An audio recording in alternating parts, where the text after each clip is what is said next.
देखो मध्य पाषाण काल हमने समझ लिया, कल वाली हम क्लास पढ़ रहे थे, मैंने तुम्हें समझाया मध्य पाषाण काल के स्थल समझाया मैंने तुम्हें, ठीक। आज हम समझेंगे नव पाषाण काल, और इनमें सबसे महत्वपूर्ण यही है, इनमें सबसे ज्यादा सवाल इसी काल से पूछे गए अब तक, किसी परीक्षा में सवाल पूछे गए सबसे ज्यादा सवाल इसी सवाल तो इससे पूछे गए। फिर दूसरे नंबर पर इससे एक आधा सवाल पूछा गया, ज्यादातर सवाल इससे पूछे जाते हैं नवपाषाण काल तक। नवपाषाण काल में जो मनुष्य वो कितना डेवलप हो चुका, किस तरह का उसकी संस्कृति आगे बदल रही, किस तरह उसका डेवलपमेंट हुआ, किस तरह विकास। जब हम किसी के विकास की बात करते हैं ना, तो उसके सामाजिक विकास की बात करते हैं, उसके सांस्कृतिक विकास की बात करते हैं, उसके आर्थिक विकास की बात करते हैं, सामाजिक, आर्थिक, राजनीतिक और सांस्कृतिक विकास की बात करते हैं। बात समझ आएगी बात है। हम कहने लगे इस लड़की का विकास हुआ, तो विकास होने का मतलब क्या, इसका सामाजिक विकास हुआ। फिर दूसरे नंबर पर जाएंगे, सामाजिक के बाद इसका राजनीतिक विकास हुआ, राजनीति के बाद इसका आर्थिक विकास हुआ, आर्थिक के बाद इसका सांस्कृतिक विकास हुआ। जब एक मनुष्य का डेवलपमेंट होगा वो 4 तरीके तो होगा। पहले नंबर पर कौन सा, सामाजिक, फिर कौन सा, राजनीतिक, फिर कौन सा, आर्थिक, फिर कौन सा होगा, यस और नो, ठीक है। तो इतिहास में भी इसी तरह मनुष्य का जो विकास है ना वो ऐसे बढ़ रहा है। इसलिए नवपाषाण काल को उसने डायरेक्ट सवाल पूछ रखा है कि नवपाषाण काल, जो नवपाषाणकालीन संस्कृति थी, आपका उसके बारे में क्या कहना। सही, मनुष्य का जो मानव था, उस समय का मानव था, उसका विकास क्रम कैसा आगे बढ़ रहा था, ये 150 नंबर में सवाल पूछ रखा है, 150 शब्दों का, समझ बात है, 10 नंबर का सवाल पूछ रखा है। तो इसे तो हम बाद में डिस्कस करेंगे, पहले इसके बारे में छोटे छोटे फैक्ट जानेंगे जो वनडे पेपर में पूछे जाते हैं। समझ बात है, जो पीटी के पेपर में पूछे जाएंगे, पहले उस फैक्ट को पक्का करेंगे। फैक्ट ना सब कुछ नहीं है, मैं भी कह रहा हूँ, फैक्ट हमारे क्या है, जो हम विकास क्रम समझना चाहते हैं उसे मजबूती प्रदान करते हैं बीच में। मान लो कोई बात मैं कह रहा हूँ तुम्हें, और तुम्हें बहुत अच्छा समझा रहा हूँ, और उसी बात को मैं अपने फैक्ट के साथ बता रहा हूँ, तो इसका मतलब ज़्यादा मजबूती मिलेगी। मान लो मैं कह रहा हूँ भारत के अंदर क्राइम बढ़ रहा है, क्राइम का मतलब अपराध लगातार बढ़ता चला जा रहा है, बहुत अपराध बढ़ रहा है, बहुत चोरी हो रही, इस बात पर ज़्यादा प्रभाव नहीं पड़ा। अब मैं अपनी बात कहता हूँ, सुनो ध्यान लगाकर। नेशनल क्राइम रिकॉर्ड ब्यूरो के अनुसार, एज राष्ट्रीय आपदा जो प्राधिकरण की जो ब्यूरो बना रखा है, उसकी रिपोर्ट कहती है भारत के अंदर पूरी दुनिया में सबसे ज़्यादा अपराध बढ़ रहा है, और जो आपराधिक रेट है ना वो 90% के आसपास है। अब ज़्यादा प्रभाव पड़ा है, पहली बात में ज़्यादा प्रभाव पड़ा था, दूसरी बात में ज़्यादा प्रभाव पड़ा, इसलिए हम फैक्ट याद करते हैं, हिस्ट्री। लेकिन हिस्ट्री के फैक्ट ही सब कुछ नहीं है, ये बात दिमाग में तय कर लो। जो फैक्ट रटेगा वो मरेगा, जो फैक्ट क्रम किस तरह आगे बढ़ रहा है उसका वो परमानेंटली याद रहेगा, और वही ओरिजिनल ज्ञान वही है। और जो उसे छोड़ देगा उसका अस्तित्व समाप्त हो जाएगा। सही बात है, बात याद रहेगी क्या करने की कोशिश करी जा रही। बड़े एग्जाम की तैयारी में आ रहे हो तो इसका मतलब ये बात भूल गाओ कि तुम डेट याद करनी। यूपीएससी का एक भी पेपर में उठाकर देख लेना, एक भी पेपर में डेट नहीं पूछ रखी, जो डेट पूछ रखी है ना उसका जरूर इंपॉर्टेंस है, कहीं नहीं पूछने का। वो बहुत फेमस डेट रही हो, और वो डेट जब याद रहती है कब, जब उसके आसपास का सब कुछ पता हुआ हो, उसका कालक्रम आगे कैसे बढ़ा हो आगे पता होना चाहिए। समझ में आया बात है, ठीक। अब हम ही सीखेंगे तभी इस अच्छे तरीके से। इतनी बात बताओ समझ में आई नहीं आई।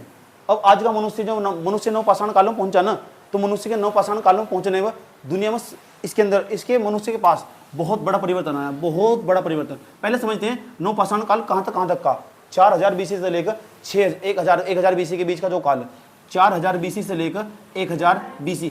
BC का मतलब जानते हो, बता चुका मैं, ईसा मसीह के जन्म से पहले क्या हो जाएगा BC, उसके बाद क्या कहलाएगा AD।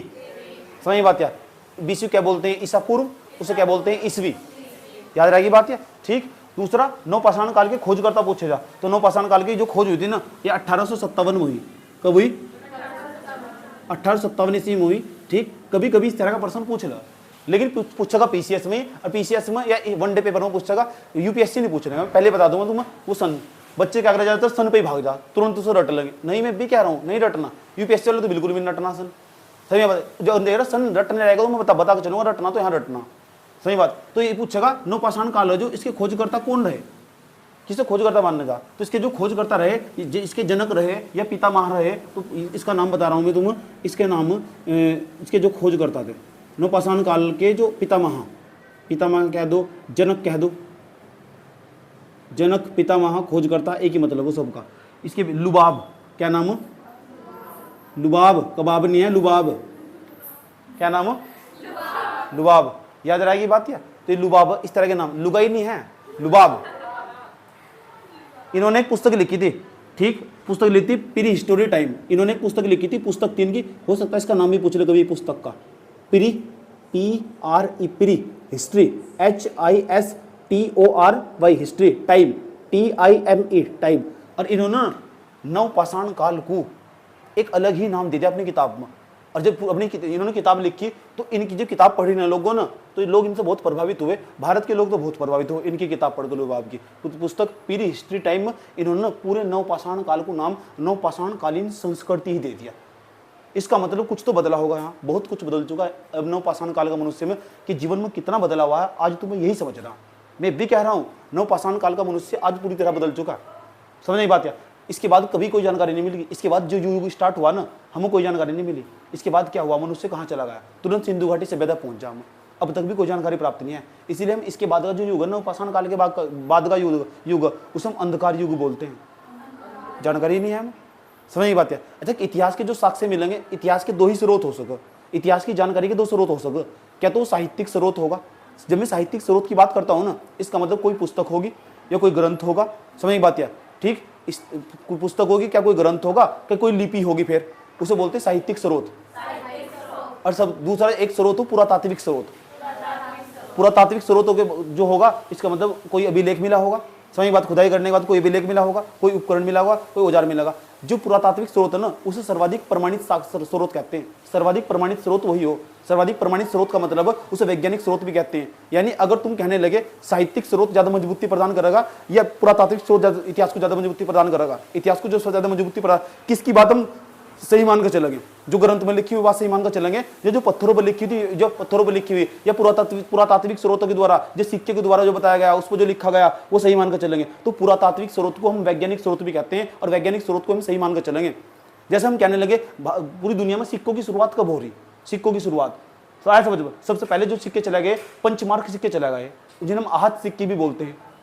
आया समझ। कई परीक्षाओं में सवाल है, इसी हम तो यहाँ पढ़कर आगे चले गए, मतलब भी समझो इसका क्या है। अगर कोई शासक आगे पहली बार सिक्का चला रहा है, उसका वो कहना भी पता क्या चाह रहा हो, वहीं तो आर्थिक विकास हुआ। इस समय अब तक मनुष्य का सामाजिक, आर्थिक और राजनीतिक विकास नहीं हुआ, लेकिन सीख रहा हो। विकास नहीं हो पाया लेकिन सीख जरूर रहा हो। आया समझ में। सामाजिक और राजनीतिक विकास उसका धीरे धीरे डेवलप होने की कोशिश कर रहा है, हो नहीं पाया अभी। मैं भी कह रहा हूं, क्या नवपाषाण काल का मनुष्य जो उसका सामाजिक विकास हो चुका, कहां सामाजिक विकास हुआ, प्रक्रिया जारी है। लेकिन अभी आर्थिक विकास हो चुका, कहां आर्थिक विकास हो, पैसे तो मतलब ही क्या, कोई सिक्का मिला नवपाषाण काल में, कोई सिक्का मिला ही नहीं अब तक। ये समझ बात क्या। सबसे पहले जो सिक्के चले और सिक्के फिर धीरे डेवलप होते चले जाएंगे। जैसे जैसे मनुष्य को धातु की जानकारी होती चली जाएगी ना, तो धातु की जानकारी होती चली जाएगी, तो तांबे का प्रयोग करना स्टार्ट कर देगा, तो फिर तांबे के सिक्के मिलेंगे। लोहे का प्रयोग करना पर स्टार्ट कर, लोहे के सिक्के मिलेंगे। चांदी का प्रयोग करेगा, चांदी के सिक्के मिलेंगे। समझ में आए बात। ये सिक्के भी बहुत कुछ बताते हैं, ये भी एक प्रकार के स्रोत है। क्या तुम मुझे बता सकते हैं सिक्के कौन से स्रोत है, पुरातात्विक स्रोत है या फिर ये सिक्के जो हमारे साहित्यिक स्रोत है, पुरातात्विक स्रोत। और पुरातात्विक स्रोत को हम सर्वाधिक प्रमाणित साक्ष्य मानते हैं। आया समझ। मतलब एक तो तुम्हारे पास ग्रंथ लिखा हुआ, कोई किताब लिखी हुई, अकबरनामा का नाम सुना, अकबरनामा में अकबर का इतिहास है, बाबरनामा में बाबर का इतिहास है। और बाबर के बारे में लिख रखी वहां कि इसने 4 युद्ध जीते थे। बाबरनामा लिखा हुआ, बाबरनामा में 1526, 27, 28, 29 ये 4 युद्ध जीते इसने बाबरनामा में लिखा हुआ। और यही बात मुझे लिखी हुई अभिलेख पर मिली, यही बात मुझे अभिलेख पर लिखी हुई मिली। समझे। अब मैं बताओ सही और प्रमाणित बात कौन सी मानूंगा, जो बाबरनामा लिखी हुई उसे छोड़ दूंगा मैं। हो सकता कोई व्यक्ति कुछ और लिख देगा, लेकिन जो पत्थर पर लिखा ना वो बिल्कुल सही और सटीक जानकारी होगी। इतनी बात बताओ समझिए। तो इसमें वैज्ञानिक स्रोत भी मानते हैं, जो पुरातात्विक स्रोत है। इसलिए पुरातात्विक स्रोतों को बल देना, चाहे वो सिक्का हो, चाहे वो कोई इमारत हो, चाहे वो कोई अभिलेख हो। समझ बात या यस सर नो। जैसे तुम्हारा इतिहास का क्रम आगे बढ़ेगा ना, तो खारवेल नाम का एक अभिलेख मिला है, पूरा का पूरा। एक तो पूरे के पूरे राजा ऐसे, उनका पूरे इतिहास की जानकारी जो हो, पूरे इतिहास की जानकारी अभिलेख से ही मेरा प्राप्त हो रही। ये बहुत फेमस है, बच्चे के भाग गए वहां से। हिस्ट्री को इस तरह पढ़ना। इसलिए मैं क्या करूं, अभी मैं ताकि तुम बोर ना हो, इसलिए मैंने क्या करा, छोटा छोटा पार्ट टच करा। तुम्हारे दिमाग को खोलना नहीं चाहा मैंने भी, अब खुलेगा दिमाग, बुद्धि खुलेगी, देख रहा। और कभी नहीं भूलने के बिल्कुल भी जिंदगी भर। ये जो पढ़ा रहा हूँ इसे कोई भी पढ़ा सको और कहीं तो भी पढ़ सको सर। इसके बाद जो मैं पढ़ाने वाला वो कहीं नहीं मिलने का। और वही है यूपीएससी का टच। याद रखना बात है, अगर तुम उसे समझ पा रहे, पकड़ पा रहे ना, तो तुम इस एग्जाम के लायक हो, नहीं तो तुम इस एग्जाम के लायक नहीं है, कोई और एग्जाम देख लेना। सही बात है। जैसे मैं अपनी लैंग्वेज हार्ड बनाना शुरू कर दूंगा ना, सही बात, और उसमें तो कुछ ही वर्ड पकड़ पाओगे तो समझ जाओ मामला गड़बड़ हो रहा है। सही बात है। ठीक। और कितने वर्ड उसमें तो याद रह रहे। अच्छा, जनक पता लग चुका कौन है, लुबाब। पुस्तक कौन सी लिखी, पीरी हिस्ट्री टाइम। इसने नवपाषाण काल को नया ही नाम दे दिया, नवपाषाण कालीन संस्कृति। नव पाषाण कालीन कालीन भैया नहीं है, कालीन संस्कृति। बता सको कोई कालीन भैया कहां सी? कालीन भैया कहां मिलेंगे? मिर्जापुर वेब सीरीज में मिलेंगे। मैंने कहा था मत देखना बिल्कुल भी, सर्च करके उसे। नौ पाषाण कालीन क्रांति नाम दे दिया, संस्कृति के साथ साथ क्रांति भी नाम दे दिया। क्रांति, क्रांति नाम दे दिया, अलग से कर दिया सर, ये नाम दे दिया। पूरी क्रांति आगे नुकारा। इस टाइम मनुष्य बहुत डेवलप हो चुका है। इससे पूछा गया ऐसा क्या हुआ, यू कह रहा मनुष्य, ये इससे पूछा गया ऐसा क्या हुआ, नुकारा नौ पाषाण काल में मनुष्य आग का प्रयोग करना सीख गया। उसने कहा कैसा? भाई साहब ये आदि मानव, ये पूरा पाषाण काल और इस टाइम मध्य पाषाण काल में घूम रहा, इसके सामने एक अचानक घटना घटी। ये आदि मानव, ऊपर से क्या हुआ, दो पत्थर टकराए, यो आज शिकार में निकला आदि मानव। और जैसे ही आदि मानव आज शिकार में निकला तो ये हिरण देख रहा था और हिरण का शिकार की तैनात में था। ऊपर तो दो पत्थर टकराए और पूरा झाड़ियों में, सूखी झाड़ियां थी, आग लग गई। उस तो पहले कच्चा मांस खाता था, और जब आग लग गई तो पूरा का पूरा जंगल फूक चुका तो हिरण भी फूक चुका। उससे पहले फूकने के बाद, इसका जलने के बाद उसने मांस खाया तो मांस थोड़ा टेस्ट आया। उसका दिमाग चल गया, आज के बाद ना पत्थर में अच्छा चिंगारी आग लगा कर अगर मैं भून का मांस खाऊं ना तो उसका टेस्ट ही अलग हो। समझ में बात है? तब से क्या हुआ, वो आग का प्रयोग करना सीख गया, उसने पत्थरों तो आग जलाना सीखा। समझ में बात? अभी 1 रुपए वाली माचिस नहीं आई, वह घोड़े वाली। समझ में बात? आग जलाना सीख लिया उसने पत्थरों तो, और आग का प्रयोग करना सीख लिया। समझ में बात? आग की खोज पहले ही हो चुकी थी, पहले कह रहा हूं मैं, लेकिन आग का जो प्रयोग यहां मनुष्य अब अंधेरे तो ना उजाले में आ चुका। अब मानव के लिए सबसे बड़ी खोज मानी जाती है। कहते हैं आग की खोज मानव के लिए सबसे बड़ी खोज थी। समझ में बात? उसके जीवन से अंधियारा मिट चुका, अब उसका जीवन उजाले में आ चुका। ये सबसे बड़ी खोज है। मान लो 10 दिन अगर गांव में से लाइट भगा दो तो फिर क्या होगा? अभी 3-4 दिन तक तुम्हारे गांव में तो लाइट गायब होगी थी। आया समझ में? लोग ना जो सबके फोन डाउन थे तो फिर वहीं आगे पेड़ के नीचे बैठकर गप्पे लड़ने शुरू कर दिए। समझ में आई बात? उसी संस्कृति में पहुंच गए, नहीं पहुंच गए उसी संस्कृति में। और मुझे इतनी दिक्कत खड़ी हुई ना, मुझे यहाँ से रुड़की जाना पड़ा अपने दोस्त के यहाँ। 2 दिन मैंने वहीं गुजारे। इतना बुरा हाल हो गया था, जब लाइट नहीं आती है। इतने आदी हो चुके हम लाइट के, आज हमारा जीवन उजाले में बीत रहा। समझ बात? ठीक, हमने तो मैं एक घर में एक तारा होता उस टाइम के हम प्राणी रहे हुए। एक घर में एक ही बल्ब जला था। आज समझ। और लाइट आवती 7-7 दिन बाद, दिन में आवती लाइट, रात को नहीं आवती। हमने वो टाइम देख रखा। एक ही बात होती, तभी यूपी में हुआ करता था पूरा का पूरा एरिया। मतलब यूपी क्या कह रहा है, यूपी वाले हालत थी यहाँ से इस टाइम पर। जिस तरह यूपी में हो ना, दिन में लाइट आवे रात को नहीं आती, रात को आवे दिन में नहीं आती, घंटों भगा कर रखते हैं लाइट। ऐसा कि यहाँ का मनुष्य का जीवन बदल गया। आग की खोज मनुष्य के लिए सबसे बड़ी खोज थी, और मनुष्य आग का प्रयोग करना सीख गया। अब वो ना भोजन को कच्चा नहीं खाता। आज समझ, कच्चा जब खागा, जब उसकी मजबूरी होगी, जब बारिश पड़ चुकी होगी, आग नहीं जला सकता, सारा का सारा ईंधन गीला हो चुका होगा। ये सर नो। अब जो मनुष्य है ना, वो था कि आग का प्रयोग करना सीख चुका और भोजन को पकाना सीख चुका। अब धीरे धीरे आज तो देखो तुम नमक मिर्च के खाते हो, शायद ऊपर तो तुलसी के पत्ते गिरे होंगे। हो सकता है कि भोजन को पका रहा हो, मिर्च का पेड़ ही उसमें गिर गया हो। मिर्च, वाह क्या टेस्ट आ रहा। हो सकता हो उसने एक दिन समुद्र के पास खाना बनाया हो और उसमें जो पानी डाल रहा हो नमक का हो, तो नमक मिर्च दोनों मिल गई, वाह क्या टेस्ट आ रहा। और धीरे धीरे तुम जैसे सब्जी में आज नमक मिर्च डाल लो, ऐसा हुआ होगा धीरे धीरे। ऐसा देखो इसका कर्म कैसे आगे बढ़ रहा। ये तो चीज समझनी ना। आज तो तुम बैठे कटोरी लाए, बर्तन स्टील आए, मजा खा रहे बैठ कर। इसे मनुष्य को समझो कहाँ है वो। आग का प्रयोग करना सीख गया। आग का प्रयोग होना स्टार्ट हुआ नवपाषाण काल में। आग का प्रयोग होना स्टार्ट हुआ। जब आग का प्रयोग होना स्टार्ट हुआ, मुझे बताओ तो इसके जो जीवन था इसका जीवन कैसा होगा? जीवन में क्या होगा? इसकी उजाला। यस और नो? अब जो मांस है, जब उजाला होगा तो जो मांस होगा, मांस कैसा खागा? हो भून कर खागा या पका कर खागा?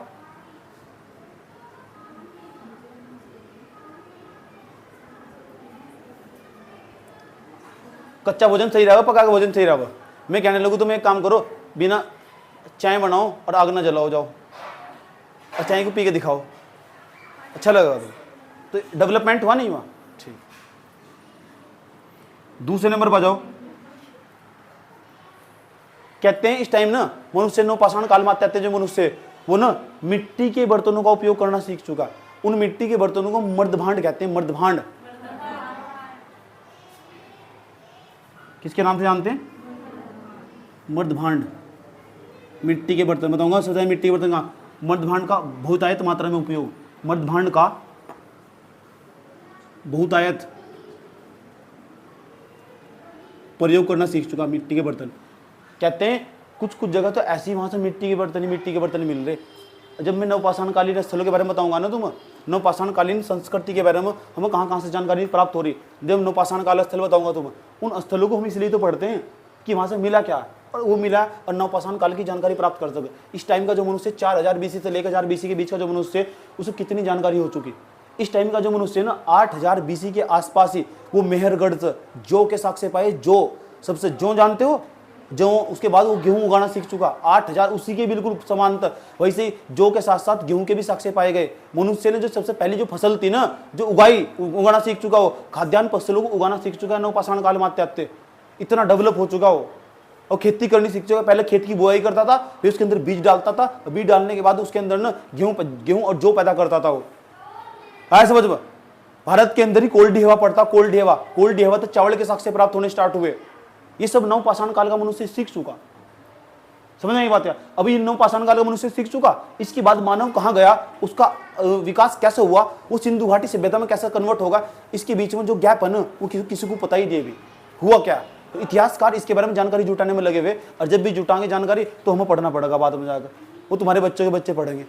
सही बात है। अभी कार्य प्रगति पर ये सर नो, अभी मर्दभांड का बहुतायत मात्रा में उपयोग होना स्टार्ट, मिट्टी के बर्तनों का उपयोग हो रहा है। तो ये बताओ, यहाँ मिट्टी के बर्तनों का उपयोग हुआ था, यहाँ हुआ था, यहाँ तो नहीं हुआ। इसका मतलब अब मनुष्य ने धीरे धीरे डेवलप हो रहा है, मनुष्य का विकास आगे बढ़ रहा है। ये सर नो, ठीक है। तो मिट्टी के बर्तनों का प्रयोग हुआ। जैसे जैसे आगे बढ़े, पशुपालन का बहुत, पशु को पालना स्टार्ट कर दिया। जो गाय थी ना, जिसे गाय बकरी इन्हें मार कर खाता था वो नहीं, अब उसने इसका बेनिफिट उठाया और इन्हें दूध निकाल कर ना इनका उसका आर्थिक उपार्जन भी धीरे धीरे उसका ना विकास होना शुरू हो चुका है। सही बात है। पशु का पालन स्टार्ट हुआ। स्वयं उनसे जो गोबर मिलती थी उसे खेत में डालता था, अच्छी पैदावार होती थी। यूरिया थोड़ा ही था उस टाइम पर नाइट्रोजन का। समझ ही बात है। ठीक। तो यहाँ जो मनुष्य है, इस टाइम का जो मनुष्य है, उसने ना पशुपालन को बढ़ावा दिया। पशुपालन का बहुतायत मात्रा में उपयोग, पशुपालन का बहुतायत मात्रा में उपयोग। ये मैं लिखवा रहा हूं ना, बिल्कुल सेम टू सेम 10 लाइन लिखवा देने में ना, 10 की 10 लाइन जो कि तू जाकर पेपर में उतारती हो। कौन से वाले पेपर में? उस वाले पेपर में जो यूपीएससी का मेंस का पेपर है, जो जीएस फर्स्ट में काम आगा। 10 लाइन उतार दी, और 10 लाइन का मतलब है एक लाइन में 10 वर्ड भी आ रहे तो समझ जाओ, तो हमारे 150 वर्ड के आसपास पक्के हो जाएंगे।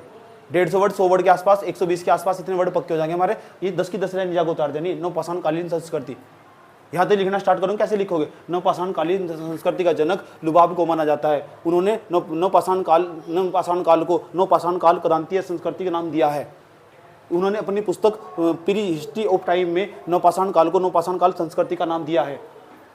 नवपाषाण काल का मनुष्य, नवपाषाण काल का इतिहास 4000 BC से लेकर 1000 BC के मध्य तक का है। पूरा लिखा जा सके, सब यहीं से लिखा जाना। समझ में ये बात है? जो बीए कर रहे हिस्ट्री से या एमए कर रहे हिस्ट्री से, वो यहाँ से लिख सकते हैं आराम से, डोंट वरी। यस और नो? उसके बाद कहते हैं मनुष्य की आग की खोज मनुष्य के लिए सबसे बड़ी खोज मानी जाती है। आग की खोज होने के पश्चात जो मनुष्य जो पूर्व पाषाण काल और मध्य पाषाण काल में उसका जीवन अंधियारे युग में हुआ करता था, वह अब उजाले में परिवर्तित हो गया। इस टाइम पर मनुष्य ने मांस को भून कर खाना शुरू कर दिया है, पका कर खाना शुरू कर दिया। समझ में आई बात? यही तो लिखना, और लिखना क्या? यही तो उसका कल्चर आगे बढ़ रहा है, और क्या बढ़ रहा है? ऐसे उसका कालक्रम आगे बढ़ रहा है, उसकी जीवन शैली, लाइफ स्टाइल बदल रहा है उसका, मनुष्य का। ये लिखेंगे इस समय पर कुछ जब मैं स्थलों को पढ़ा दूंगा ना, तो स्थलों को टच करते हुए नाम लेकर लिखेंगे कि यहाँ से ये चीजें मर्दभांड अधिक मात्रा में पाए गए, और इससे पता चलता है कि इस टाइम का मनुष्य मिट्टी के बर्तन बनाने सीख चुका था, उसका बहुतायत मात्रा में उपयोग हुआ। इस समय मनुष्य ने ना कुत्ता, बिल्ली, जानवर, अधिकांश गायें, भैंस, इन्हें पालतू बनाना शुरू कर दिया। तो पालतू जानवरों का बहुतायत मात्रा में उपयोग हुआ। पशुपालन, इसलिए पशुपालन स्टार्ट हो चुका। आज तो बड़े बड़े डेयरी उद्योग, समझ में आई बात? तो बड़े बड़े डेयरी उद्योग मनुष्य ने देखो जब पहली बार क्या रहा हो। ये तो इतिहास है। ये सुन नो। अब कृषि मैंने बताया, कृषि कार्य करना स्टार्ट कर दिया। और कृषि में सबसे पहले बता सकते हो, कृषि में उसने कौन सी फसल उगाई, जो बगाई, जो कहाँ से मिली? मेहरगढ़ से। और मेहरगढ़ कहाँ पड़ा? पाकिस्तान में। और पाकिस्तान के कौन से प्रांत में? बलूचिस्तान प्रांत में। बलूचिस्तान प्रांत उसे बोल रहे जिसमें बहुत सारे क्षेत्र, बहुत सारे जिले आ जा। बलूचिस्तान प्रांत के अंदर मेहरगढ़ पड़ा, और मेहरगढ़ के अंदर पाकिस्तान के अंदर यहाँ तो जौ के साक्ष्य मिले। जो के साथ से, जो ऑप्शन में जो हो तो जो पे लगाओ, और जो नहीं है तो गेहूं पे लगाओ, गेहूं, और दोनों हो तो सबसे पहले जो के साथ जाना। ऐसे समझो। और इसकी जो खोज है ना 8000 BC के आसपास मान लीजिए, 8000 BC, और 8000 BC इसके बीच में नहीं बैठेगा, बैठा नहीं बैठेगा 8000 BC, ये तो यहाँ चला जाएगा 8000 BC, यहाँ चला जाएगा 8000 BC, 8000 BC यहाँ चले जाएगा, नहीं चला जाएगा। तो इसलिए मैंने पहले ही कहा था तुम इसे लेकर हमेशा मतभेद रहे, सही बात है, इसीलिए कभी नहीं पूछने का, सही बात है। लेकिन फिर भी मैंने लिखवा दिया तुम 8000 BC, इसलिए तुम मध्यपाषाण काल में बैठ रहा है, सही बात है। मैंने पहले नहीं कहा था इसमें कंट्राडिक्शन है, विरोधाभास है इसमें, इसलिए यहाँ तो कभी पूछना है विवादित एरिया। लेकिन ये पूछा कि सबसे पहले जो कर्सी की जो साक्ष्य मिले वो कहाँ से मिले, कर्सी के साक्ष्य, कर्सी के साक्ष्य मिले मेहरगढ़ से। कहाँ से? मेहरगढ़। और मेहरगढ़ कहाँ पड़ा? पाकिस्तान, पाकिस्तान में पड़ेगा। पाकिस्तान के कौन से प्रांत में? बलूचिस्तान, बलूचिस्तान। 8000 BC के आसपास गेहूं और जौ के साक्ष्य मिल रहे, समझ में आया बात है? ठीक, मनुष्य इतना डेवलप हो चुका है। चलो आगे चलो, आगे चलो। कर्सी नहीं, समय बात है, उसने पत्थरों का पॉलिश का, पत्थरों को जो पॉलिश करना था उसका विकास तेजी के साथ हुआ। पत्थरों को पॉलिश करना सीख लिया उसने, पत्थरों को पॉलिश करना सीख लिया। जो पत्थरों पर पॉलिश का विकास, पत्थरों पर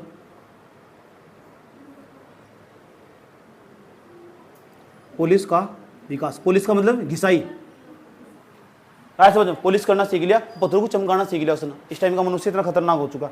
दूसरा ये भी पाया गया कि यहाँ का जो मनुष्य था ना, इस समय में आते आते नवपाषाण काल में आते आते जो मनुष्य, यह मनुष्य ना पहिया बनाना सीख चुका।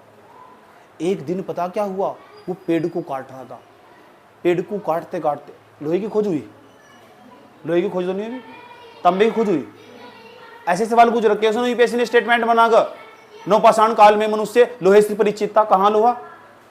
लोहे की खोजी बहुत बड़ी खोज मानी जाती है, तांबे की खोजी बहुत बड़ी खोज मानी जाती है। फिर वो ओपन उपकरणों से यूज करना स्टार्ट करेगा। एक दिन मनुष्य पेड़ पर बैठा हुआ ना, पता क्या कर रहा था, वो पेड़ पर काटा हुआ लकड़ी काट रहा था। और लकड़ी काटते काटते मान लीजिए पूरा का पूरा पेड़ है, ऐसे समझो, ऊपर से लकड़ी काट रहा था और इधर से टहना काट रहा था।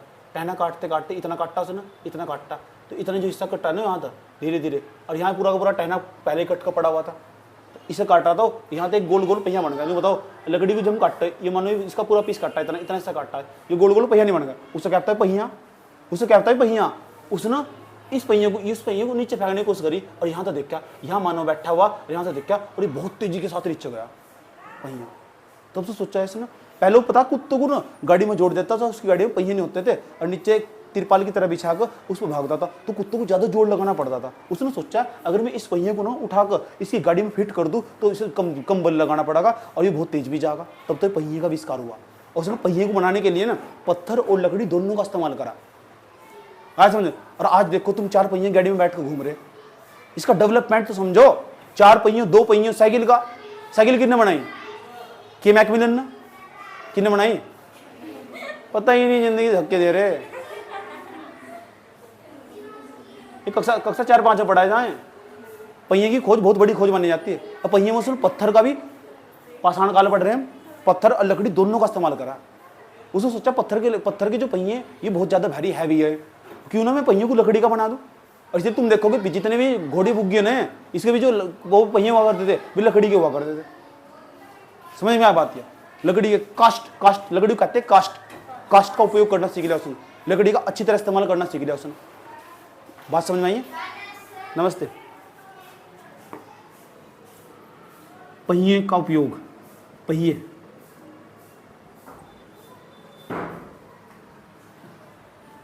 तो पहिए छल मन का ये मेला, क्या जीता क्या हारा और क्या खेला। किसने बोला है बता सको?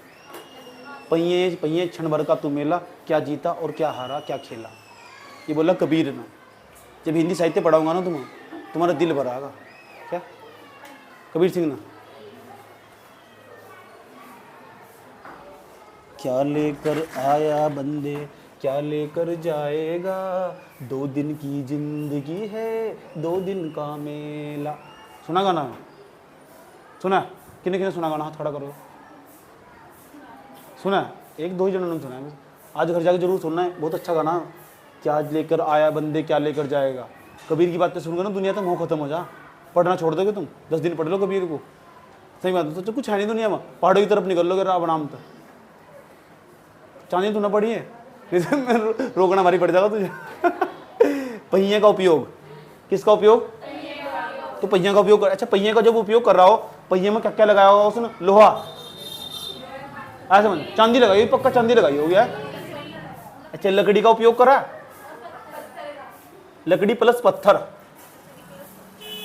पत्थर माइनस चांदी, माइनस तो कर देंगे, माइनस माइनस का मतलब है ही नहीं। इतनी बात बताओ समझ में आई नहीं आई? ये बात बता दो मुझे, कोई प्रॉब्लम है यहां तक? ठीक, अब एक काम करो, जितना कंटेंट बताया गया इतना बताओ, इतना कंटेंट दिमाग में चला गया था? ठीक, यहाँ का मनुष्य डेवलप हो चुका क्या?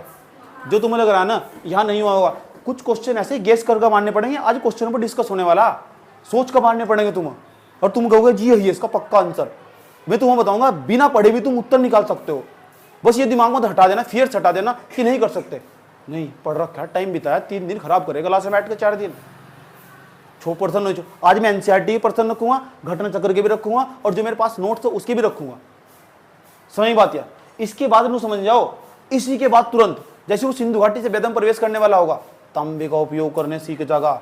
और जहां का मनुष्य तांबे का उपयोग करना सीख जाना, सारी चीज आसपास जो हत्ते बना रहा हो लकड़ी पकड़ने के लिए, उसमें तांबे का उपयोग कर रहा, मूर्ति बना रहा उसमें तांबे का उपयोग कर रहा, बर्तन बना रहा तांबे का उपयोग कर रहा। अरे भाई हमारे यहाँ तो अल्मोड़ा तभी तांबे के साक्ष्य मिले, आज वहां अल्मोड़ा को ताम्र नगरी के नाम से जाना जाए। यहाँ से सभी बात उत्तराखंड में पढ़ोगे, चांदी तो पूछ लो, यहाँ पक्ष एकदम हावी इसका एकदम लेक्चर दे देगी इसको।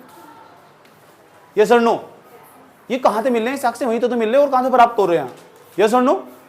तो हम जब कह रहे हैं तुम कि जो हो ना, इसके बाद का जो मनुष्य है वो तांबे का उपयोग करना सीख जाएगा, और जो मनुष्य तांबे का उपयोग करना सीख जाए, पूरा समाज, पूरी संस्कृति अगर तांबे का उपयोग करना सीख गया पूरा समाज, तो वहां की संस्कृति को हम जोरवे संस्कृति के नाम से जानते हैं। जोरवे संस्कृति। हाँ फिर ऐसे सवाल पूछा ना वहां से, फिर मुंह में आके देखता है जोरवे संस्कृति नहीं मिलेगी तो में से कौन सी है? जो लोहे का उपयोग करती थी, जो तांबे का उपयोग करती थी, जो चांदी का उपयोग करती थी, जो पत्थरों का उपयोग करती थी। अभी यहाँ याद तो रहेगा जोरवे संस्कृति क्या बताई थी? ये सर नो। तो आज हम डिबेट करने वाले। रुक जाओ, पढ़ने का दूसरा सबसे बढ़िया और मस्त तरीका, और लिखने का भी, और शॉर्ट नोट्स बनाने का भी। क्या तरीका? ये डायग्राम, ये डायग्राम, ये डायग्राम, इसकी कुछ खास बातें, इसकी कुछ खास बातें, इसकी कुछ खास बातें, तीनों को ऐसा डायग्राम बनाया जाएगा और तीनों को तुलना करके लिख की जाएगी। मान लो तुम्हारे पास कम टाइम है और तुम रिवीजन करके जाना, सीधा केवल उस डायग्राम को देख कर चले जाओ, बाकी सब खत्म। उस डायग्राम को देख कर चले जाओ, तीनों एक साथ याद होंगे। इसमें हुआ था, इसमें हुआ करता, इसमें हुआ करता था, खेल खत्म। इसमें होता, इसमें होता, इसमें होता। क्यों लिखना? नोट्स में बनवा रखा है, नोट्स में बनवा रखा है पहले ही, इसलिए बनवा रखा सुविधा के लिए। इस नोट उस इसके साथ ना उस नोट्स को ऐड करना। बात समझ में आई है? पहले यहाँ तक नोट करो।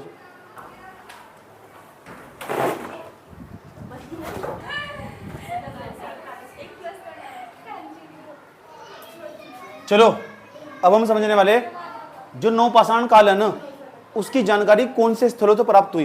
कुछ स्थल ऐसे जो भारत के अंदर, जो देश के स्थल हमारे देश के, कुछ ऐसे जो पाकिस्तान में चले गए, उन्हें विदेशी स्थल बोलते हैं, उनका हिस्सा मान लेते हैं, उसमें जोड़ कर पढ़ते हैं। तो हेडिंग बनाओ नवपाषाण कालीन स्थल। नवपाषाण कालीन स्थल भारत के नक्शे पर दर्शाने सारे हैं। नवपाषाण कालीन स्थल, नवपाषाण कालीन।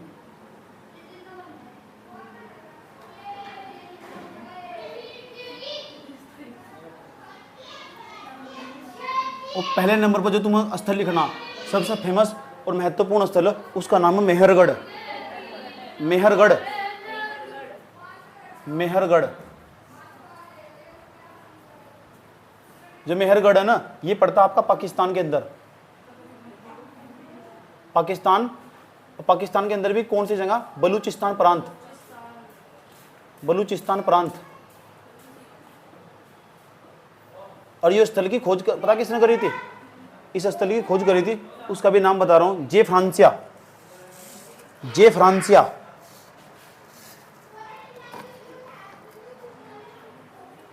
जे फ्रांसिया, जे फ्रांसिया। ये पुरातात्विकता,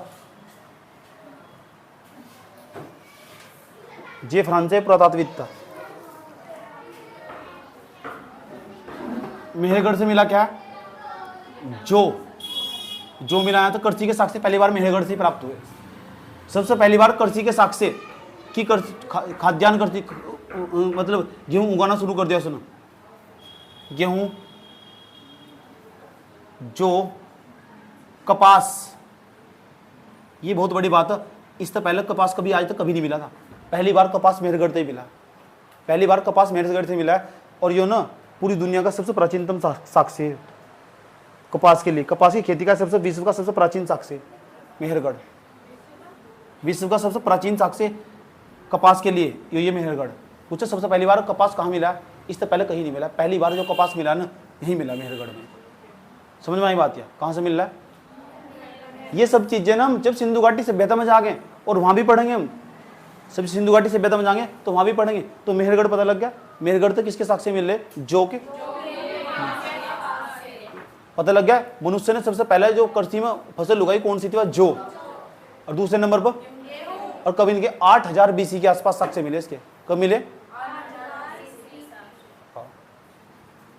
पता लग चुका कौन कौन सी फसल उगाई थी उसने? जौ, गेहूं, कपास। इतना बता दो, कोई दिक्कत है यहां तक? ठीक।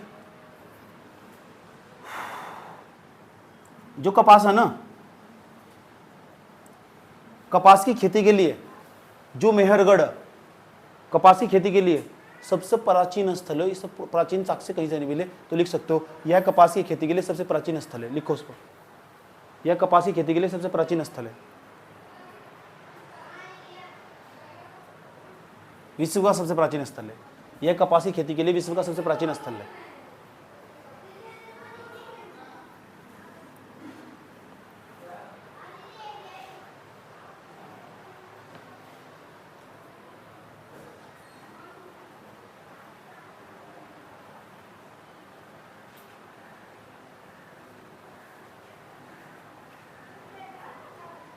मेहरगढ़ बता क्या कौन से प्रांत में पड़े हो? इतना फेमस है ना मेहरगढ़, पाकिस्तान के अंदर इतना फेमस है। इसे ना बलूचिस्तान प्रांत के क्षेत्र को इतना ज्यादा मात्रा में गेहूं पैदा हो, यहाँ से नदी के आसपास का क्षेत्र, सिंधु नदी के आसपास का क्षेत्र, इतनी ज्यादा मात्रा में यहाँ गेहूं पैदा हो, पानी की कोई दिक्कत है ही नहीं यहाँ बिल्कुल भी। तो इसे ना रोटी का कटोरा भी कहते हैं। हाँ, रोटी का कटोरा। लिखो, इसमें लिखो, एक लाइन लिखो, इस क्षेत्र में गेहूं अधिक मात्रा में होता है। इस क्षेत्र में गेहूं अधिक मात्रा में होता है, इसलिए बलूचिस्तान को रोटी का कटोरा भी कहते हैं। इस क्षेत्र में गेहूं अधिक मात्रा में होता है, इसलिए इसे रोटी का कटोरा भी कहते हैं।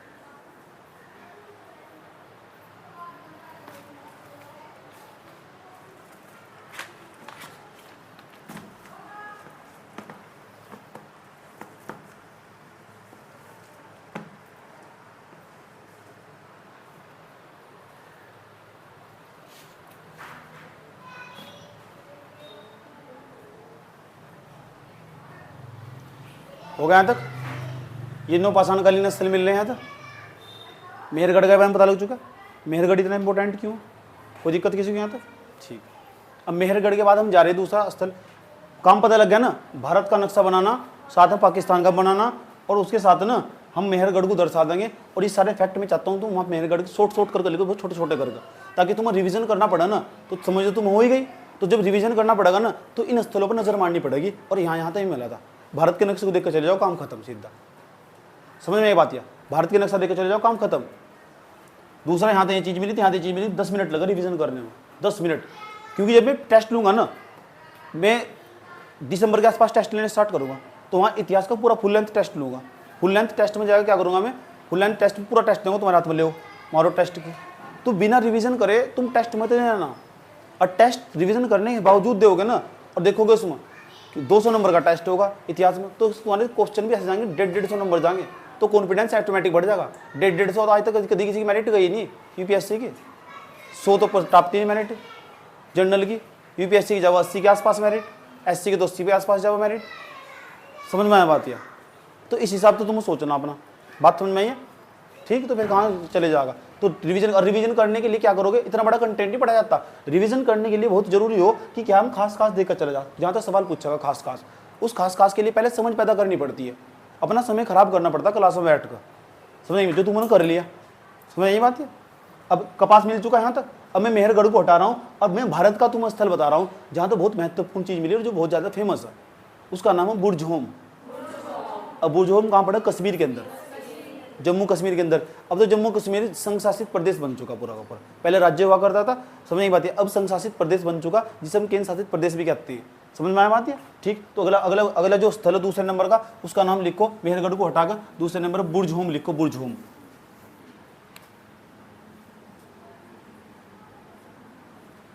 नाम है बुर्ज होम, बुर्ज। अब बुर्ज होम बताओ कहां पड़ता? जम्मू कश्मीर, जम्मू एंड कश्मीर लिख दो, जम्मू एंड कश्मीर।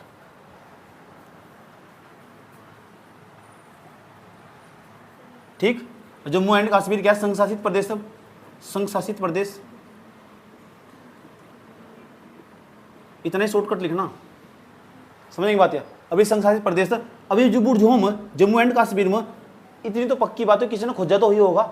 इसका खोज जितना फेमस है, हो सकता किसी दिन पूछ ही ले, मैचिंग करके पीसीएस में पूछ ले, फिर क्या करोगे? किसका माथा पटकोगे?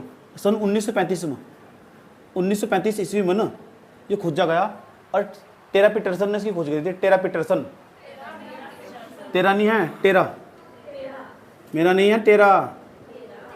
हाँ, मम्मा जाएगी। टेरा पीटरसन ने कब करी थी इसकी खोज? 1935 में, 1935 में, बुर्ज होम की। क्यों फेमस है? ऐसा क्या जो फेमस है यहाँ से? बहुत इंपॉर्टेंट। यहाँ से ना मालिक के साथ कुत्ते के दफनाए जाने के साक्ष्य प्राप्त हुए। पहला स्थल कि जो ना कुत्ता इसका बहुत प्रिय बन चुका। क्यों हुआ वो भी अभी मैं बात कर रहा हूँ। ऐसा क्या हुआ कि वो कुत्ता ही प्रिय बना, भालू क्यों नहीं बना? आज मैं बताता हूँ, समझ में आया बात है? ठीक। यहाँ ना मालिक के साथ, मालिक प्लस कुत्ता, कुत्ते के दफनाए, ऐसे लिखना शॉर्टकट में। बकरी किन कहा थी? छठी क्लास की एनसीईआरटी में बकरी, कुत्ते नहीं आते। तो मालिक के साथ कुत्ते ना, उसके साथ ये फेमस है ज़्यादातर। ठीक है, यह सवाल पूछा, मालिक प्लस कुत्ते के दफनाए जाने के साक्ष्य। इसे देखा पिछले साल के पेपर देखने चाहिए, दफनाए जाने के साक्ष्य।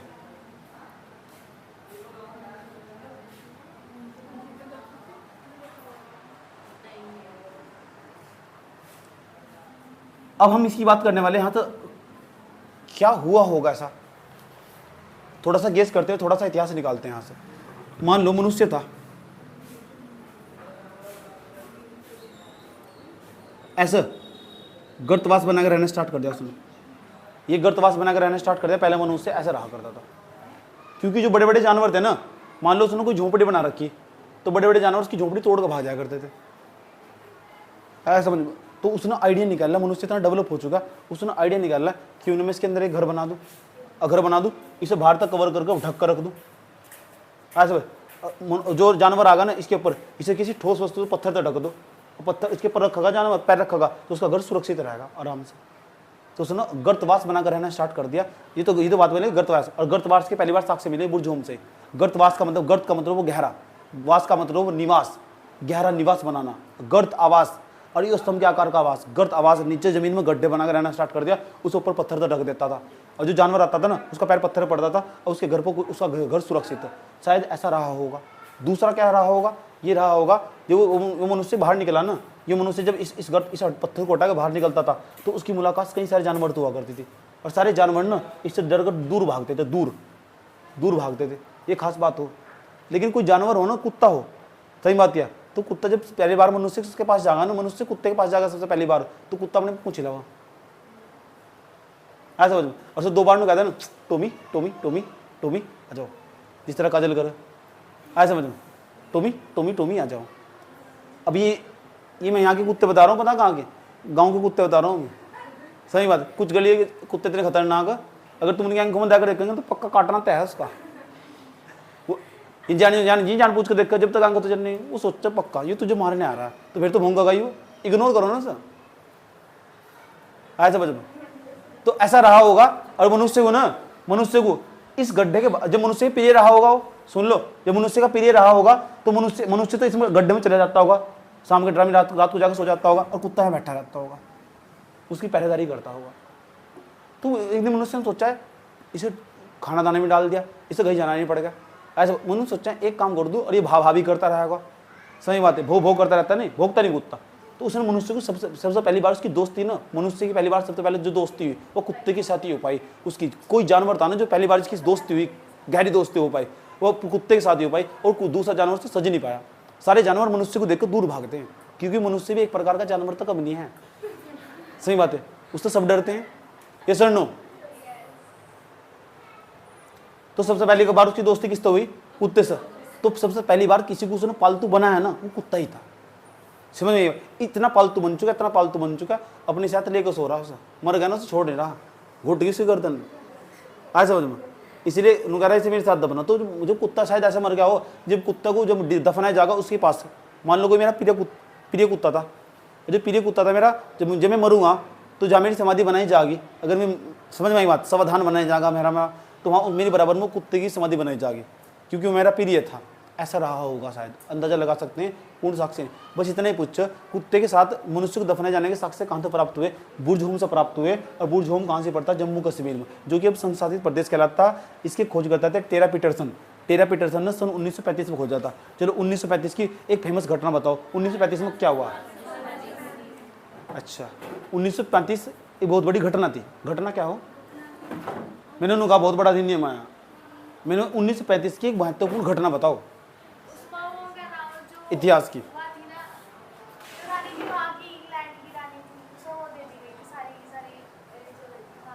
1935 में चार्टर लग गया ना, 1958 के 1858 के अधिनियम में दी गई थी।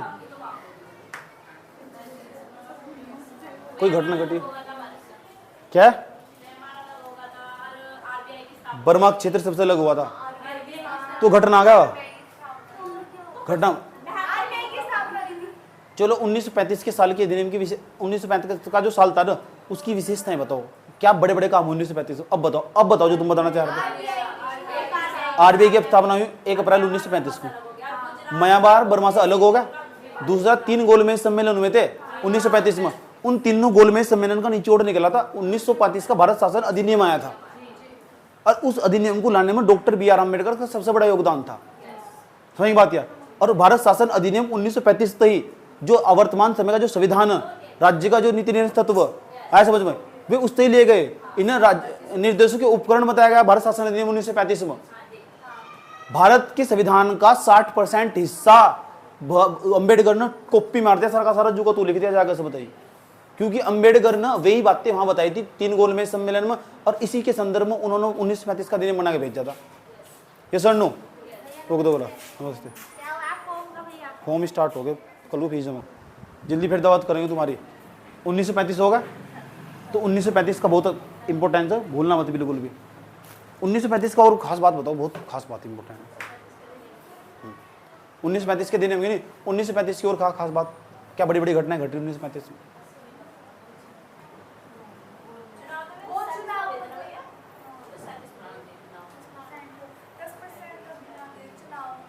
क्या?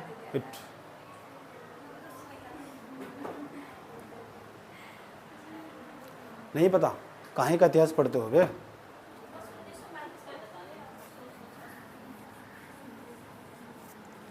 देखो यहाँ से गर्तावास के साक्ष्य मिले, बताओ, सोच लो जल्दी। जब भी मैं कोई सन लिख दूंगा ना, तो उसके आसपास का मैं सारी चर्चाएं करूँ तो तुरंत। अब वो बहुत काम की हो, याद रखना, बीच बीच में जब छेड़ दूँ इंसानों को, वो याद रहो। गर्तावास के साक्ष्य मिले अंत, गर्तावास।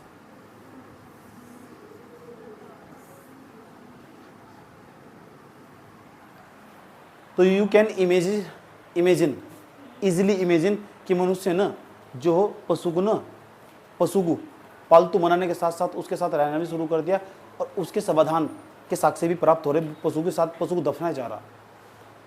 समझ बात है? पशु इतना प्रिय हो चुका, मरने के बाद उसकी बराबर में दफनाया जा रहा उसे। तो यहाँ तो इसके साक्ष्य प्राप्त हो रहे बुर्ज होम तक। ये जम्मू कश्मीर का साक्ष्य नवपाषाणकालीन स्थल है। ऐसे भी सवाल पूछे जाते हैं, निम्नलिखित में से कौन सा नवपाषाणकालीन स्थल है? 4 दे के चला जाएगा, छाटना भारी पड़ जाएगा। इसलिए कहता है भारत के नक्शे पर जरूर दर्शा देना। तो बुर्ज होम के बारे में इतनी बातें याद रहेगी। इस लाइन को तुम काट भी सकते हो, कोई दिक्कत नहीं है। ये और ये वाली बात याद रहनी चाहिए। गर्तावास के साक्ष्य कहाँ से मिले हुए और भारत के नक्शे में फिट कर देना। चलो नोट करो जल्दी फटाफट।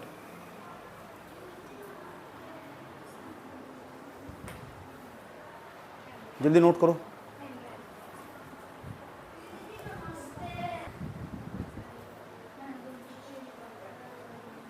चलो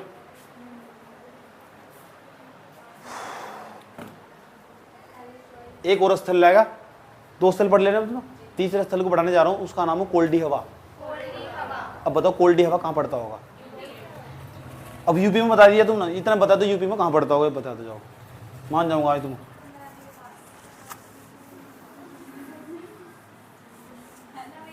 कोल्डी हवा कहाँ पड़ता होगा और कोल्डी हवा यूपी में कहाँ पड़ता होगा?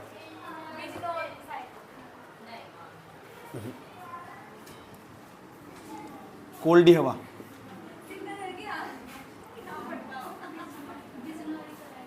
कोल्ड तो बिजनौर की थोड़ा रहने वाली है, पाकिस्तान की। कोल्डी हवा बताओ कहाँ पड़ेगा? कोल्डी हवा पड़ता बेलन नदी घाटी में। अब बेलन नदी क्यों जिन्हें धक्के, तो उसमें से बेलन नदी घाटी के अंदर एक पड़ता प्रयागराज, प्रयागराज में ही पड़ेगा। तो जो कोल्डी हवा ना वो पड़ता है यूपी में, और यूपी में कहाँ पड़ता? प्रयागराज में। प्रयागराज में कौन सा विलेख फेमस है समुद्रगुप्त का? प्रयाग प्रशस्ति, याद कर लेना, उसे याद करके मानोगे मस्ती। कोल्डी हवा, और कोल्डी हवा कौन सी नदी घाटी में पड़े? बेलन नदी घाटी में। बेलन नदी घाटी, बेलन नदी घाटी। अब बेलन नदी घाटी फेमस क्या चीज़ है यहाँ, ऐसा क्या मिला था? करसी का सबसे प्राचीन साक्ष्य यही है। करसी के सबसे प्राचीन साक्ष्य चावल के यहीं से मिले। अच्छा ये बताओ, करसी के सबसे प्राचीन साक्ष्य तो आपने थोड़ी देर पहले बताया था मेहरगढ़ से मिले, फिर आप यहाँ से भी बता रहे। अगर मैं पूछूं करसी के सबसे प्राचीन साक्ष्य कहाँ से मिले, तो ऑप्शन में अगर मेहरगढ़ हो तो मेहरगढ़ के साथ जाएंगे। और दोनों में, अब जब मेरी बात गौर तो समझ लेना मैं क्या कह रहा हूँ। अगर मैंने कहा करसी के सबसे प्राचीन साक्ष्य भारत में कहाँ मिले, तो यही पड़ा प्रयागराज के अंदर कोल्डी हवा से मिले, अब बेलन नदी घाटी में से मिले, और जिले का नाम है संत कबीर नगर। संत कबीर नगर, याद रहेगी बात क्या? कहां से मिले? संत कबीर नगर।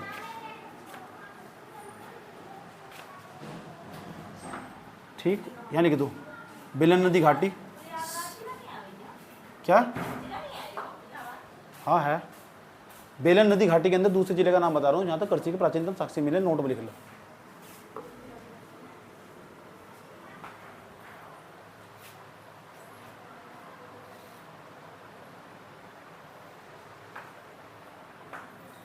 यहाँ लिखो करसी के, लिखो करसी के। अच्छा प्राचीन न्याय या आधुनिक है यार ये? आधुनिक लिखो, करसी के सबसे आधुनिक साक्ष्य जो भी ताजे ताजे मिले। लिखो करसी के सबसे आधुनिक साक्ष्य, प्राचीन न्याय।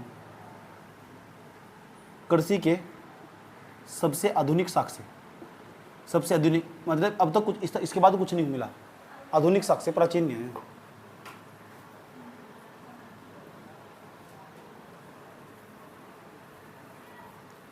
आधुनिक साक्ष्य मिले कहाँ से बताया मैंने? जगह का नाम है लहुरा देव, लहुरा देव, और जिले का नाम है संत कबीर नगर। संत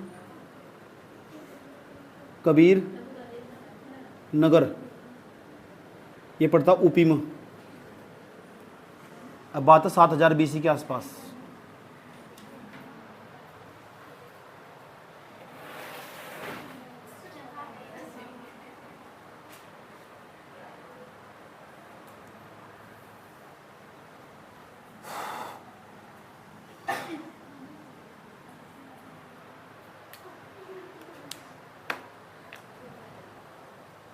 और 7000 BC के आसपास ही ना प्रयागराज से साक्ष्य मिल रहे। और प्रयागराज के पास जो पड़ा ना, वो प्रयागराज में पड़े इलाहाबाद में, उसका नाम है चौपानी मांडो, स्थान का नाम है चौपानी मांडो।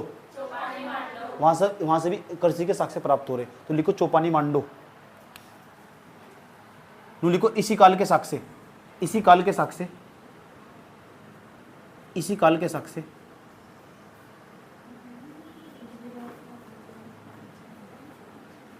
इसी काल के साक्ष्य चौपानी मांडो। कहाँ लिखवा रखा है? मध्यम पाषाण में। किसके?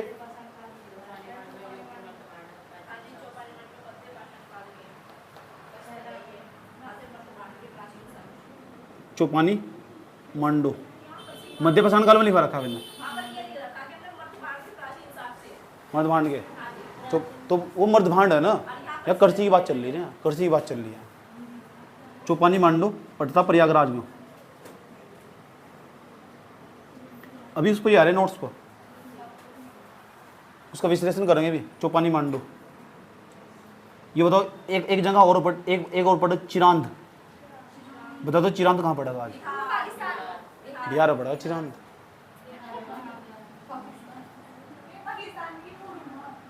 यहां से भी करसी के साक्ष्य मिले।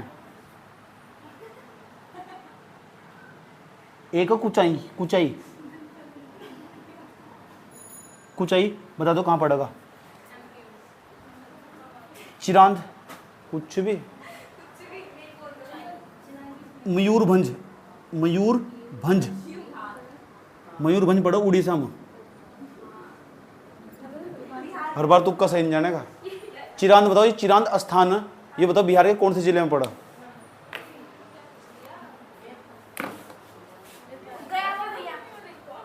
एक ही जिले का नाम याद हो तो ये बिहार के। चिरांद बिहार के कौन से जिले में पड़ा? ये पड़ेगा सारण में।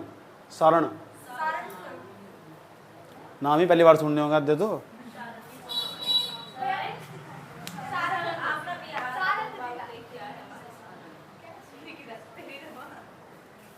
क्या हर टाइम में जाके उड़ बनना चाहिए।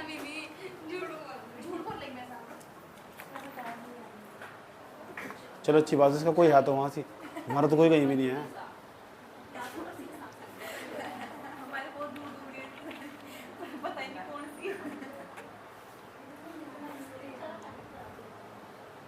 बताओ यहाँ तक कोई दिक्कत है क्या? इसमें कोल्ड हवा भी होगा। चलो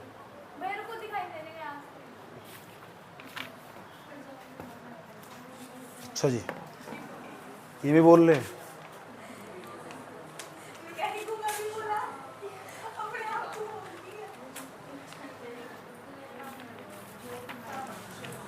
तेरा नाम लिखने,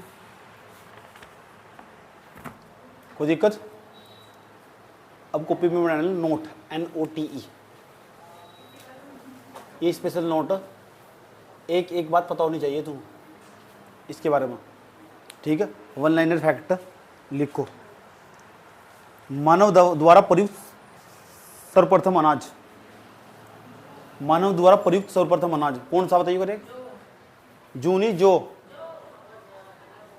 अच्छा, तो मानव द्वारा जो सर्वप्रथम जो अनाज पैदा करा गया वो जो। हाँ,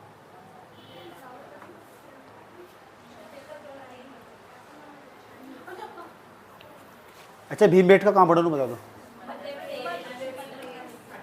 नर्मदा, मध्य प्रदेश में पड़ा भीमबेटका? पक्का? कौन सा? पक्का?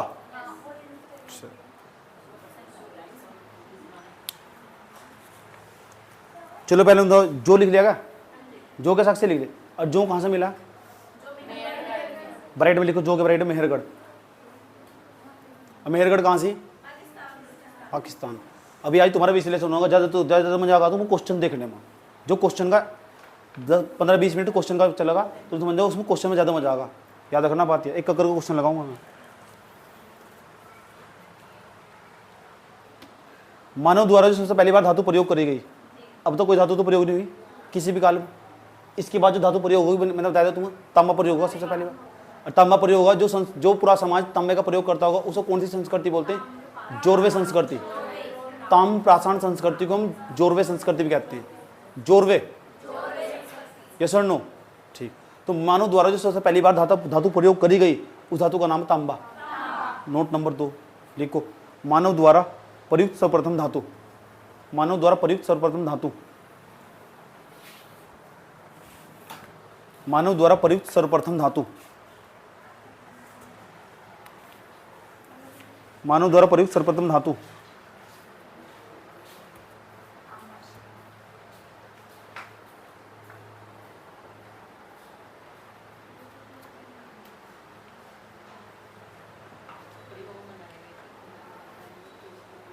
लिख दिया?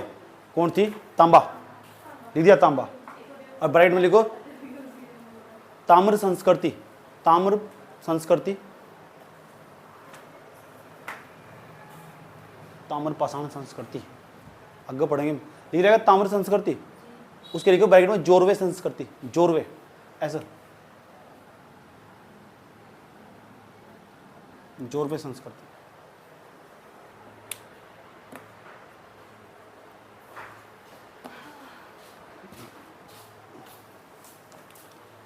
एक मध्य, ये मध्य पाषाण काल है ना, इसे हम फलक फलन संस्कृति के नाम से जानते हैं। फलक संस्कृति, फलक, फलक का मतलब जहाँ औजार छोटे होते चले जा, उसे फलक संस्कृति। हो सकता है ऐसा सवाल पूछ लो, लिखो लिखो मध्य पाषाण काल को फलक, फलन, फलन लिखो, राइट में लिखो फलक।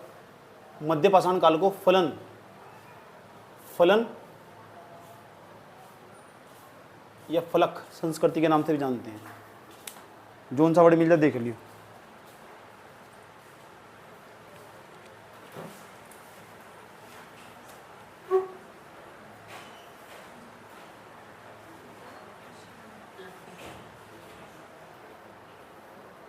कोई दिक्कत? पता लग चुका? अच्छा ये बताओ, जो उच्च पूरा पाषाण काल का मानव हो, देखो मैं कितनी गहरी बात बता रहा हूँ। उच्च पूरा पाषाण काल का मानव हो, इसका मतलब यहाँ पहुंच जाएगा मध्य पाषाण काल में। मैं तुमसे पूछना चाहता हूँ, इस समय का मानव आग से परिचित था या नहीं था? प्रयोग करना तो तुम जानता था, प्रयोग करना कहाँ सीखा है? कितने नोट हो गए ना बताओ? नोट नंबर 4 में लिखो, लिखो उच्च पूरा पाषाण काल का मानव, उच्च पूरा पाषाण काल का मानव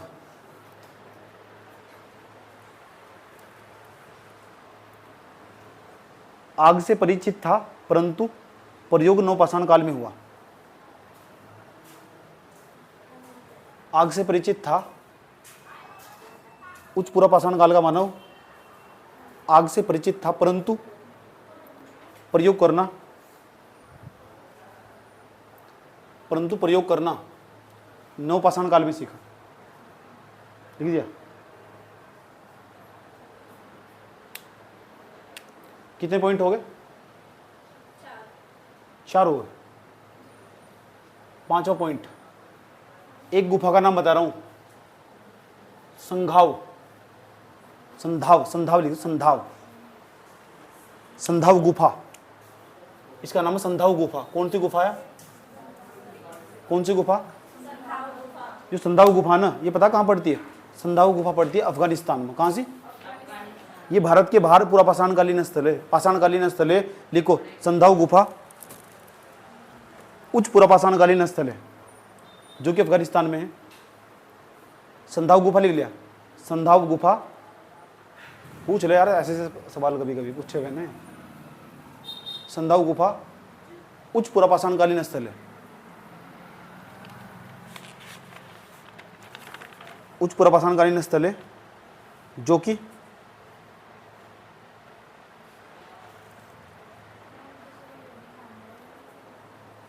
जो भी कहाँ से? अफगानिस्तान में। शॉर्टकट में लिख दो बस, अफगानिस्तान में, ऐसा लिखो बस, याद रहा जाएगा।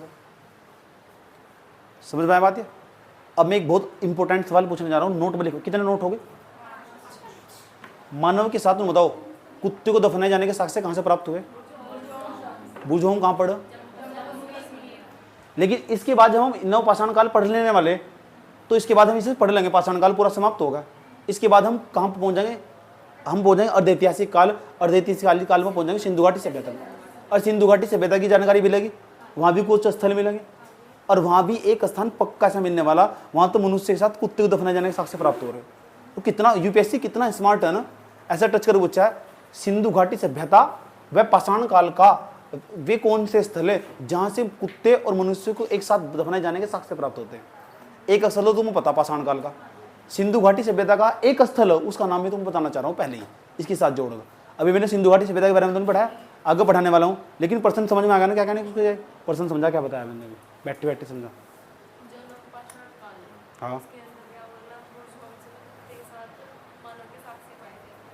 कुत्ते के साथ दफना, मानव को दफनाया जा, मानव के साथ कुत्ते को दफनाए जाने के साक्ष्य प्राप्त हुए। तो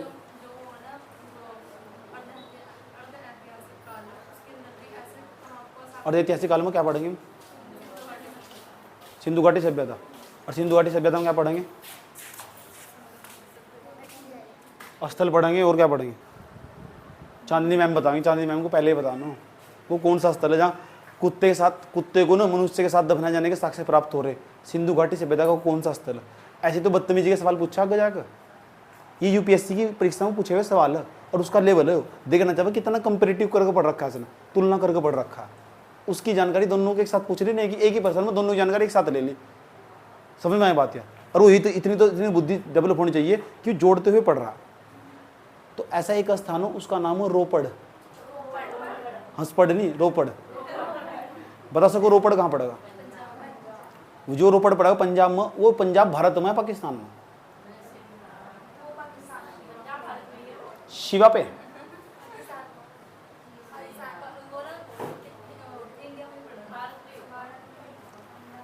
आईआईटी रोपड़ 2015 में काउंसलिंग करी थी, मैंने खुद ही छोड़ दिया था।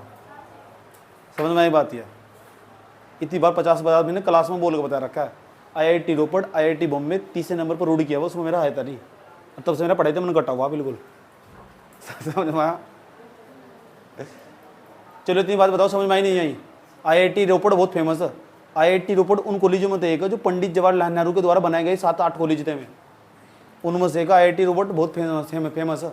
आईआईटी रोपड़ आईआईटी गुवाहाटी के पास आओ, बाद उसका ही नंबर आवा आईआईटी गुवाहाटी के बाद। और यहाँ पहले नंबर पर जो चल रहा है ना इंजीनियरिंग का मामले में, वो आज भी रुड़की आईआईटी है। मैं इंजीनियर बनना चाहता था, मेरी इच्छा थी मैं इंजीनियर बनूँ, वो भी रुड़की आईआईटी तो जाएगा। और किस्मत देखो आज कहाँ ले आई।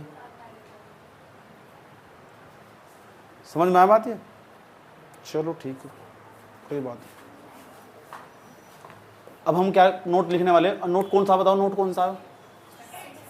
नोट नंबर 6 में लिखो। लिखो, मानव को कुत्ते के साथ दफनाए जाने के साक्ष्य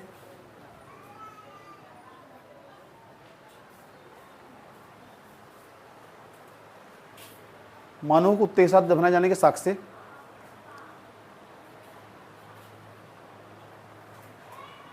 नौपाषाणकालीन स्थल के समान, नौपाषाणकालीन स्थल के समकालीन ये साक्ष्य नौपाषाणकालीन स्थल के समकालीन सिंधु घाटी सभ्यता के स्थल रोपड़ से भी प्राप्त हुए हैं। लिख नहीं सकते दोबारा? हैं दोबारा बोल दो से भी। दुनिया की सबसे खत्म लाइन है। अगर एक बार सुन को तुम खुद नहीं लिख सकते। कौन सा समकालीन स्थल होगा इसका जो इसी के टाइम बता? कौन? रोपड़। सिंधु घाटी सभ्यता का स्थल रोपड़ से प्राप्त हुए हैं। 2 लाइन लिख नहीं सकती, 2 लाइन बोल नहीं सकती, ठीक है? हिंदी मीडियम का छात्र गूंगेपन, अंधेपन और बहनेपन का शिकार है। और सपने उसके आसमान पर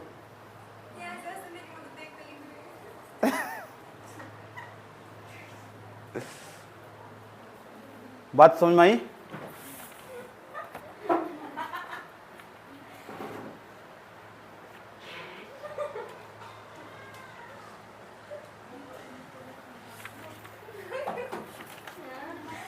ये बात बताओ, समझ में आई नहीं आई? कोई दिक्कत? अब मैं ये तो मैंने इस बार पढ़ाया अपना नोट तैयार करके। अब मैं तुम्हें समझाने जा रहा हूँ वो कंटेंट जो मैंने पहले पढ़ा रखा, उसमें से क्या काम का। समझ में की बात है? क्या काम का, और तुम चाहे तो यहाँ से उठा सकते हो इसे। समझ में ये बात? इसमें देखो क्या काम का, जो मैंने पिछली बार पढ़ा रखा था ना, इसमें से क्या काम का। नोट्स पूरा खोल रहा हूँ मैं पहला। जिसके पास नोट्स नहीं है, नोट्स की फोटो स्टेट करवा कर ले लो आराम से, शांति के साथ। समझ बात? नोट्स आराम से मिल जाएगा प्यार के साथ, ठीक है? 150 रुपये मुझे जमा कर दिए, मैं फोटो स्टेट करवा कर लगा दे दूँगा। समझ बात? रास्ता आसान हो जाएगा।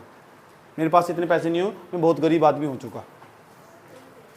इस तरह करके देखो, हिस्ट्री का डिवीजन करवा रखा है, प्राचीन इतिहास, मध्यकालीन इतिहास, आधुनिक भारत का इतिहास, स्वतंत्र भारत का इतिहास। इस पेज को छोड़ दो, इस पेज को छोड़ दो और अब आ जाओ इस वाले पेज पर। समझ में बात? यहाँ लिखा हुआ प्राचीन भारत का इतिहास, लिख के शुरू में लिखा हुआ पाषाण युग, लिखा हुआ पाषाण युग। अब पाषाण युग के बाद जो युग आने वाला है उसका नाम है ताम्र पाषाण युग। ताम्र पाषाण युग, ताम्र का मतलब तांबे के साथ साथ पत्थर का भी उपयोग हो रहा है, ऐसा युग आने वाला। अब हमने पाषाण युग तो पढ़ लिया, इसके बाद हम ताम्र पाषाण युग पढ़ेंगे। कौन सा? और ताम्र पाषाण युग के बाद जो ये नवपाषाण काल है ना, इसके बाद जो युग स्टार्ट होगा वो ताम्र पाषाण युग ही है। आया समझ में? इसके बाद देखो यहाँ, उसके बाद आएगी सिंधु घाटी सभ्यता। तो ये ताम्र पाषाण युग है ना, इसे हम अंधकार युग के भी नाम से जानते हैं। इसके बारे में कुछ ज्यादा खास जानकारी प्राप्त हुई नहीं है, ऐसे नोट्स में लिखा हुआ देख लो। आया समझ में, मैंने नीचे बांट रखा, देखो हमारे जो ये हो ना पाषाण काल, ये पाषाण काल को 3 भागों में बांटते हैं, पूरा पाषाण काल, मध्य पाषाण काल, नव पाषाण काल। वो मैंने गोला बना के बांट रखा, वही चीज इसी चीज का डिवीजन कर रखा है ऐसे करके। और ये पूरा पाषाण काल है ना, उसके 3 भाग कर रखे हैं मैंने पूरा पाषाण काल के, पूर्व पाषाण काल, पूर्व मध्य पाषाण काल, पूर्व उच्च पूरा पाषाण काल, समझ वही कर रखा है इसमें। उसके बाद मैंने देखो यहाँ चौथे नंबर पर क्या बता रखा है, हम पढ़ेंगे इसके बाद ना, जैसे पाषाण युग खत्म होगा तो हमारा हम पढ़ेंगे वैदिक युग, और वैदिक युग में 2 भागों बांट के पढ़ेंगे। वो बता रखा है तुम्हें, एक तो ऋग्वेदिक युग पढ़ेंगे, एक उत्तर वैदिक युग पढ़ेंगे। पढ़ने का तरीका बता रखा है इसमें, और कुछ नहीं है नोट्स में, ताकि नोट्स में लिखी हुई बात तुम्हें पता रहा, नोट्स तुम्हारे हाथ में होना चाहिए। दूसरी बात देखो यहाँ नीचे, जैसे हम वैदिक युग खत्म कर चुके होंगे ना, तो वैदिक युग के बाद पता क्या होगा, भारत छोटे छोटे राज्यों में बट चुका होगा। ये मगध का जो मगध राज्य है ना, उसका उदय होगा। मगध राज्य सबसे बड़ा राज्य कहलागा, समझ बात है। यहाँ पढ़ेंगे उसमें फिर महाजनपद का उदय होगा, उसे फिर इस राज्य पर भारी आक्रमण होगा, फिर मौर्य साम्राज्य का विकास होगा, फिर मौर्य साम्राज्य आगे बढ़ेगा, समझ बात है। मौर्य साम्राज्य, और ये 1500 बीसी से लेकर 600 बीसी के आसपास का इतिहास पढ़ेगी। हेरोडोटस का नाम सुना है?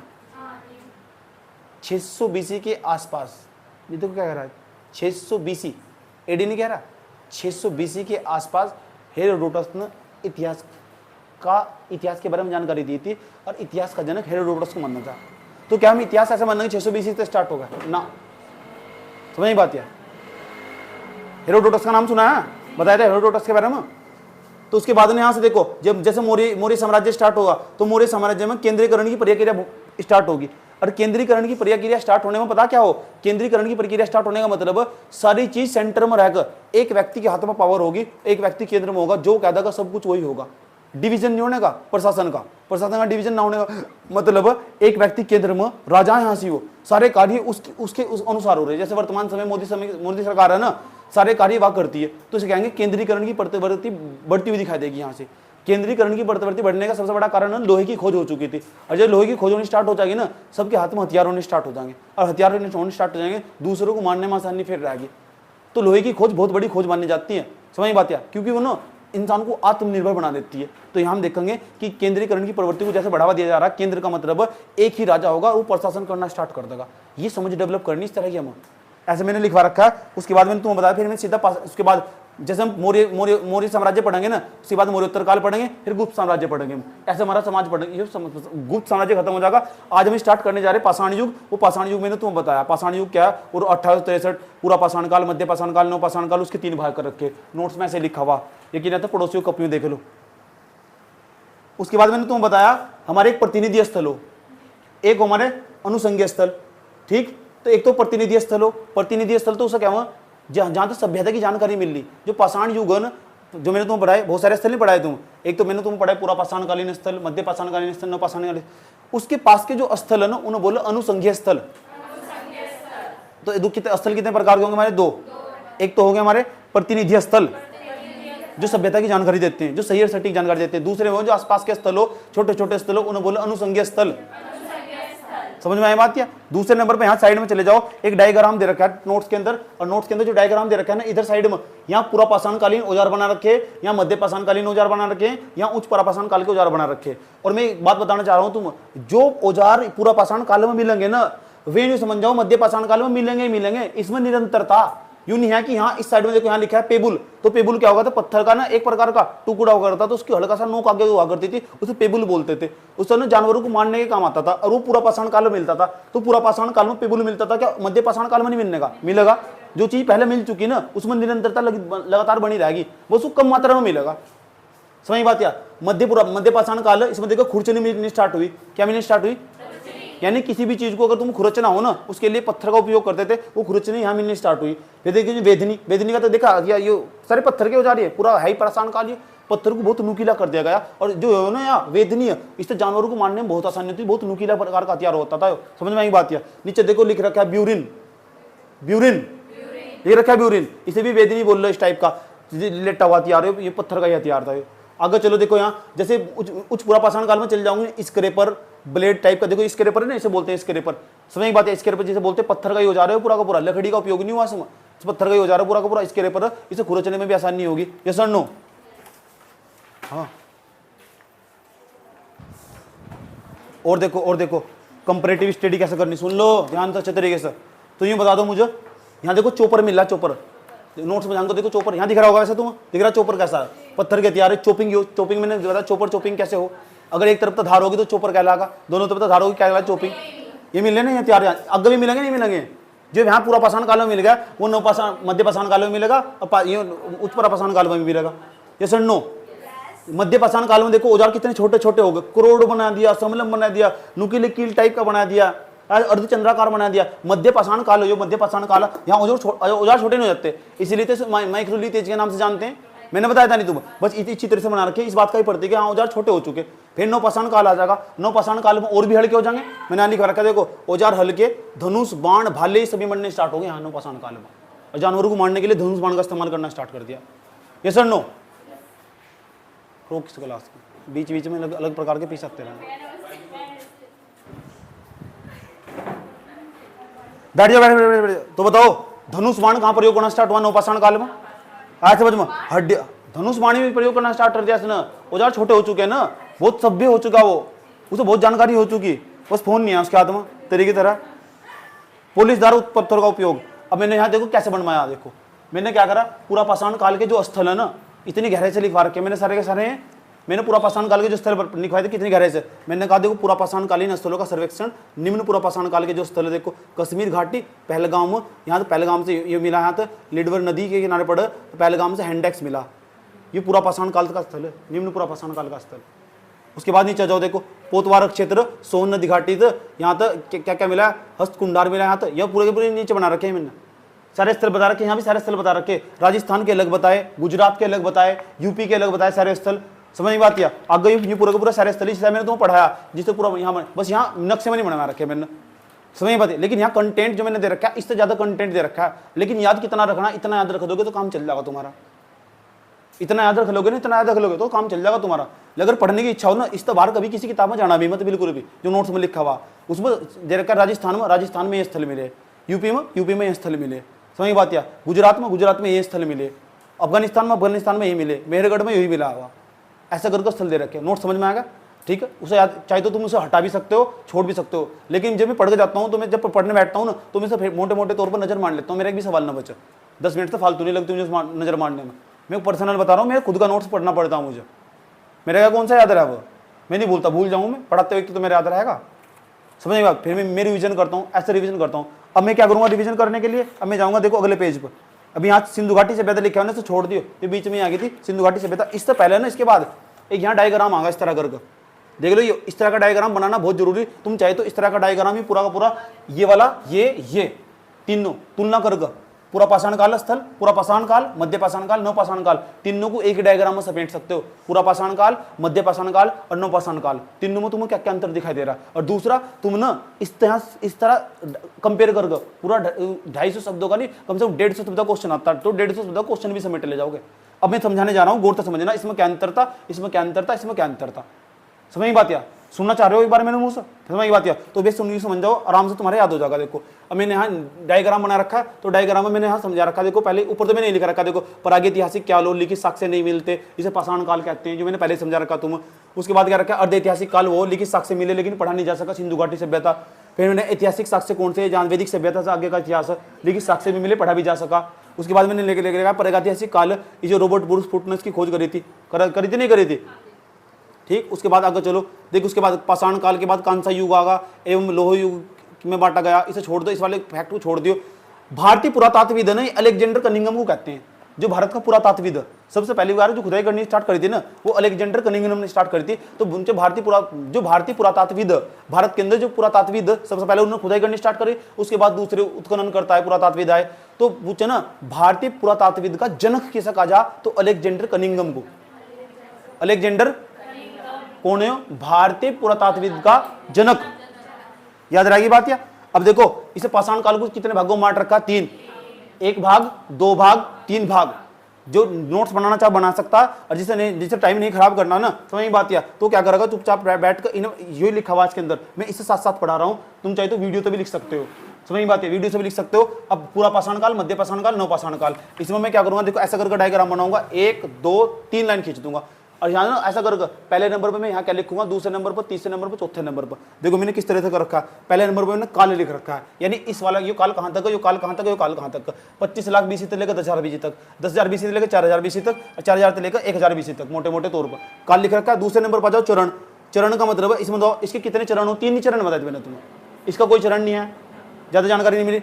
इसे तो कभी कभी बांट भी देते हैं, इसे कभी कभी बांट भी देते हैं, निम्न नवपाषाण काल, ये मध्य नवपाषाण काल, उच्च पुरापाषाण काल, लेकिन बांटने की कोई जरूरत नहीं है, समझ बात क्या, इससे तुम्हारा काम बन जाएगा। अब देखो दूसरे नंबर पर लक्षण क्या है, इसके लक्षण, यानी जो उच्च पुरापाषाण काल है इसका मनुष्य कैसा, लक्षण में मैंने लिखवा रखा, पता कैसा लिखवा रखा, इस टाइम का जो मनुष्य वो आखेटक, वो संग्राहक, वो खाद्य संग्राहक, कृषि एवं पशुपालन नहीं जानता, वो भी पुरापाषाण काल में कृषि पशुपालन जानता हो, लिख रखा है मैंने यहाँ से कंपेरेटिव में, नहीं जानता बस इतने तो काम चल जाए, ये तो शॉर्ट नोट्स हो, इसे बोलते हैं शॉर्ट नोट्स। देख तो इससे भी याद आ जा, पुरापाषाण काल का मानव पशुपालन और कृषि के बारे में जानकारी नहीं है। आगे चले जाओ यहाँ से, वो आखेटक खाद्य संग्राहक, जो यहाँ होगा यहाँ तो होगा ही वो, है समझ में। तो आखेटक खाद्य संग्राहक, इसमें देखो आखेटक भी है, खाद्य संग्राहक भी है, पशुपालन की शुरुआत हो चुकी मध्य पाषाण काल में। पूछा ये प्रश्न पूछा भी था, मुझे लगा किसने भेजा, तेने भेजा था ग्रुप में, पशुपालन की शुरुआत कब हुई, पाषाण काल में हुई, मध्य पाषाण काल में। एक क्वेश्चन पढ़ा था नीचे ग्रुप में जाकर, जिसमें टिक लगा रखा था पेंसिल से, समझ में बात क्या। तो घटना चक्र के सारे सवाल देखने, एक भी नहीं छोड़ना। अभी मैं देखो कितने सारे सवाल डिस्कस करूँ तुम्हारे सामने, आज की जो क्लास के जो पढ़ने के बाद कंटेंट जो सवाल डिस्कस होंगे वही तो काम के पता लग चुका। और उसके बाद देखो सारा रिवीजन कैसा हो जाएगा, कृषि पशुपालन की शुरुआत, अस्थायी निवास प्रारंभ हो चुका है, यहाँ मनुष्य रहना शुरुआत कर चुका, क्योंकि गर्तवास के साक्ष्य प्राप्त हो रहे हैं ना, अस्थायी निवास हो चुका उसका। पहले वो निवास तो है था उसका, बस्ती तो मिल रही है, लेकिन अस्थायी निवास नहीं है। आज यहाँ से कल को कहीं और, कल को कहीं और, अस्थायी निवास बनाना इसने यहाँ प्रारंभ कर दिया नवपाषाण काल में। कुछ जगह मनुष्य का स्थायी निवास कब प्रारंभ होगा, कब हुआ, नवपाषाण काल में। कोई दिक्कत। औजार देखो उसके औजार कैसे कैसे क्वार्टजाइट, सल्क, ब्लेड ये बना रखे उसने, मैंने तुम बताया, औजार भी दिखाया मैंने तुम उसके। यहाँ आगा तो माइक्रोलिथ या सूक्ष्म पत्थर के औजार उसके, माइक्रोलिथ जिसको माइक्रोलिथ एज का नाम से भी जानते हैं। आगे चलो स्लेट के बने, आगे जाकर उसने स्लेट के भी औजार बनाने स्टार्ट कर दिए, समझ में बात है। स्लेट जानते हो, मिट्टी का बना हो स्लेट, चौक जैसे टाइप के हो, समझ, चूना पत्थर जो हो उसके बनाने स्टार्ट कर दिए उसने, औजार भी और उपकरण बनाने स्टार्ट कर दिया। आगे चलो नीचे जाओ, देखो ये सारी जानकारी कहाँ मिल रही, अतिपक्रम कहाँ से मिल रही, और अतिपक्रम पता कहाँ पड़ा, पल्लवरम के पास पड़ेगा तमिलनाडु में, यहाँ लिखवा रखा है इसमें। आगे देखो यहाँ दूसरी जो जानकारी मिल रही मध्य पाषाण काल की, कहाँ से मिल रही, चौपानी मांडो तक, कहाँ से मिल रही। आगे चलो यहाँ से क्या लिखा हुआ है, ये बुर्ज होम, इसकी नवपाषाण काल की जानकारी कहाँ से मिल रही, कश्मीर से। अब जाओ महत्वपूर्ण स्थल कौन कौन से, देखो हथनोरा, हथनोरा बताओ कहाँ पड़ेगा, क्या मिला यहाँ तो मानव की खोपड़ी के साक्ष्य। हथनोरा बताइए कौन से जिले में पड़ा, MP के, हाँ हथनोरा कौन से जिले में पड़ेगा, MP के। हथनोरा तो एक स्थान का नाम है लोकल, तो कौन से जिले में पड़ेगा, होशंगाबाद, होशंगाबाद। आगे चलो देखो यहाँ मर्त भांड के जो प्राचीन साक्ष्य प्राप्त हुए चौपानी मांडो से, यूपी में पड़ा, सराय नहर से प्राप्त हुए, सराय नहर से यूपी का जिला है। आगे बढ़ो देखो बुर्ज होम नहीं, कश्मीर से यहाँ तक गर्तवास और मालिक के साथ कुत्ते को दफनाए जाने के साक्ष्य प्राप्त हुए। ऐसा करके कंपैरेटिव स्टडी करनी, इस तरह का चार्ट बना लेना, और जो तुम्हें लग रहा है ना इसमें बड़ा चार्ट बनाना, तुम्हें लग रहा है ये समंतर है, समंतर है, समंतर, ये इसके खास स्थल है, खास स्थल, खास स्थल, अपने चार्ट को तुम और बढ़ा सकते हो। इसे शॉर्ट नोट्स कहते हैं। अगर कुछ नहीं देखने का मन कर रहा है तो चुपचाप इस चार्ट को देखकर चले जाओ, फटाफट सारा रिवीजन हो जाएगा। इसे और भी बड़ा कर लो, चाहे तो 2 पेज इसमें और चिपकाने पड़ जा, समझ बात, सारे के सारे इसमें ना उन 2 पेज में आ जाएगा पूरा का पूरा, इसमें ये हुआ होता है, इसमें होता है, इसमें होता है, सारे एक साथ रिवीजन हो रहा है, समझ में आया बात। इतनी बात बताओ। अगर देखो भीमबेटका, बताओ भीमबेटका पूरा पाषाणकालीन स्थल है, मध्य पाषाणकाल है, नव पाषाणकालीन स्थल है। भीमबेटका कहाँ पड़ेगा, कौन सी नदी घाटी में पड़ेगा, नर्मदा नदी घाटी, सोन नदी घाटी कहाँ पड़ेगा, आज मैं भूल गई, समझ बात। आगे चलो बागोर बताओ कहाँ पड़ेगा, बागोर कौन सा स्थल है, मध्य पाषाण, नव पाषाण काल और या पूरा पाषाणकालीन स्थल, कल ही पढ़ाया था बागोर, राजस्थान में पड़ेगा। बागोर कौन सी नदी के किनारे, कोठारी नदी, कल सारा पढ़ा के भेजा था मैंने तुम्हें, समझ में आया बात, यहाँ सब लिखवा रखा है, समझ में आया बात। ठीक, मध्य प्रदेश के अंदर आजमगढ़ पड़ा, वहां तभी जो ना कुत्ते के साक्ष्य प्राप्त हुए, किसके, कुत्ते के दफनाए नहीं, कुत्ते के साक्ष्य प्राप्त हुए, मैं भी कह रहा हूं तुम। एक देखो गुम्फाल पड़ा, ये पड़ा कश्मीर में, कहाँ पड़ा, ये नव पाषाणकालीन स्थल है। और ये पीछे मैंने लिखवा रखा है इसके अंदर क्या चीज फेमस है, ठीक है, जो पिछले वाले स्थल तुम पढ़ सकते हो।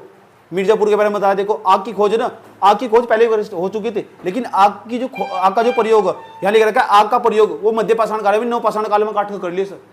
मध्य पाषाण काल में आग का प्रयोग करना कहाँ सीखा मनुष्य? नवपाषाण।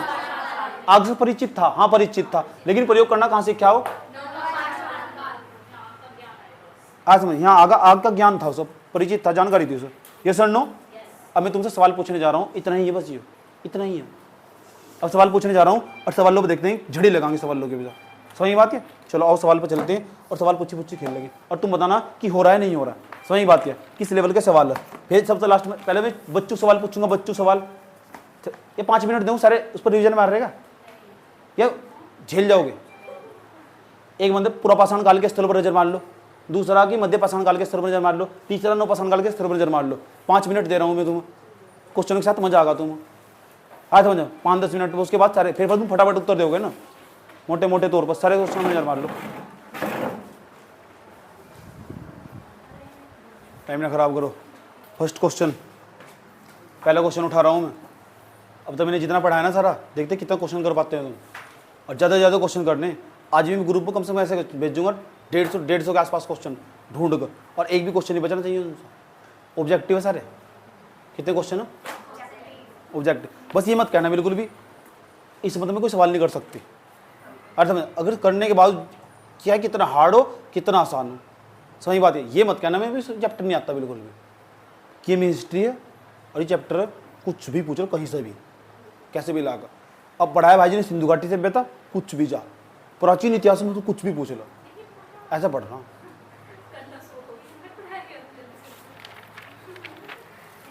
पहला क्वेश्चन। अच्छा ये बात बताओ, मैं एक बात बता दो तुम्हें, राष्ट्रीय मानव संग्रहालय का नाम सुना तुमने? नहीं पता? लिखवाया मैंने तुम्हें, एक नोट में लिख लो, एक NOT नोट, राष्ट्रीय मानव संग्रहालय कहाँ स्थित है, ये तो पता होना चाहिए तुम्हें यार। भारत का तो सिंपल जीके नॉलेज है यार। तो राष्ट्रीय मानव संग्रहालय, राष्ट्रीय मानव संग्रहालय इंग्लिश में बता दो क्या बोल लेंगे सर? संग्रहालय। म्यूजियम तो है, नेशनल ह्यूमन म्यूजियम हो, तो ये नेशनल ह्यूमन म्यूजियम ना, ये पता कहाँ सी? भोपाल में। ये तो बहुत फेमस है, पॉपुलर है, भी नहीं पता क्या यार, गधे रहोगे तुम। भोपाल में, और भोपाल में कौन से राज्य में पढ़े हो? MP में पता होना चाहिए।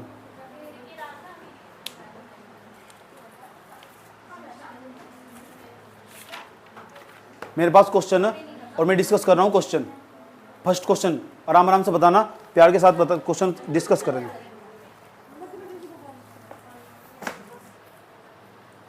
क्वेश्चन हम डिस्कस करने वाले, देखते हैं कितना बुद्धि तुम्हारे पास मौजूद है। इन क्वेश्चन में सबसे ज्यादा ज्ञान बढ़ सकता है, तुमने वहां नहीं सीखा होगा, तुमने वहां यहाँ सीखने वाले। चांदी तू जाना का? राष्ट्रीय मानव संग्रहालय कहाँ स्थित है बताओ? मध्य प्रदेश में। ऑप्शन दे रखे थे ना, गुवाहाटी, बस्तर, भोपाल, चेन्नई। मैं सवाल नहीं पूछ रहा, मैं बताना चाह रहा हूं तुम्हें कि इसका नाम बदल दिया गया। अभी तो इसमें राष्ट्रीय मानव संग्रहालय कह रहे, इसका नाम क्योंकि यहाँ कांग्रेस की सरकार थी और कांग्रेस की सरकार अपने नेताओं के नाम पर नाम रखेगी। इसका नाम बताओ, नया नाम बदल रखा है। इसका नाम वर्तमान समय में इसका जाकर देगा, इसके अंदर मानव संग्रहालय का मतलब जो महामानव, आज समझ में, जो बहुत पुराने मानव थे उनकी हड्डी भी रखी हुई यहाँ से इस संग्रहालय में। बहुत पुरानी चीजें मिलेगी तुम्हें संग्रहालय में।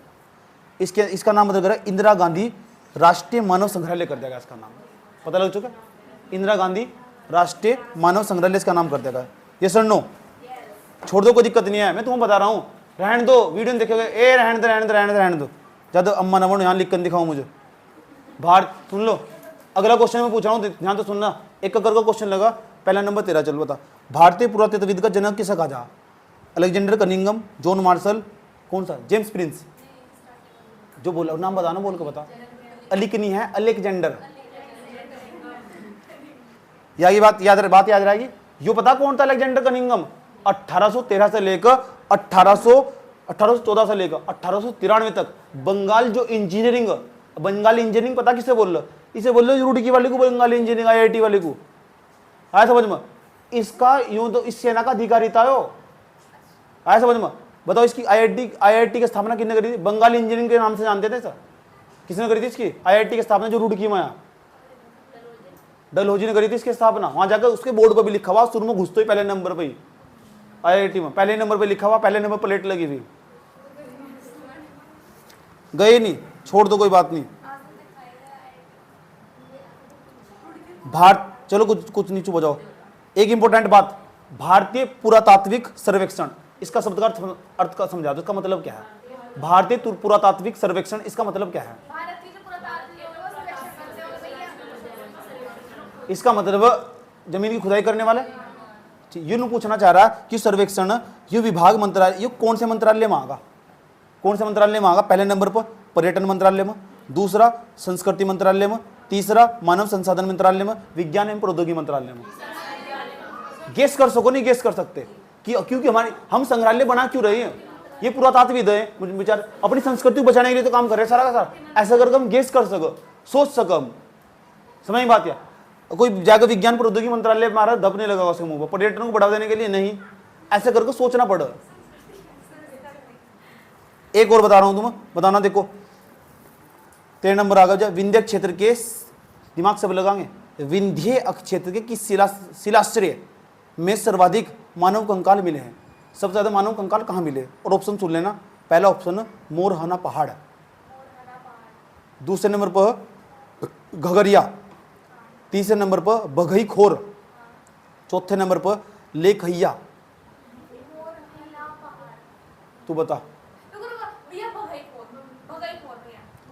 तू बता। विंध्य क्षेत्र का कौन सा ऐसा स्थान हो? विंध्याचल क्षेत्र का, ये बीच में पढ़ो, विंध्याचल क्षेत्र पहाड़ी बीच में तो पढ़ोगी, तो ये बताओ कौन सा स्थान है जहां सबसे ज्यादा मानव के कंकाल मिले? पहला ऑप्शन मोरहाना पहाड़, दूसरा घगरिया, तीसरा बघई खोर, चौथा लेखैया।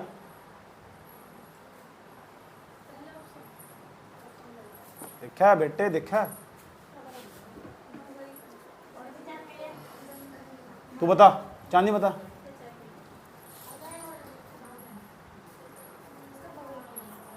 बता। मोरहाना पहाड़ जहां मानव के कंकाल के सबसे ज्यादा साक्ष्य मिले, घगरिया, भगई खोर, लेखैया। इसका आंसर है लेखैया।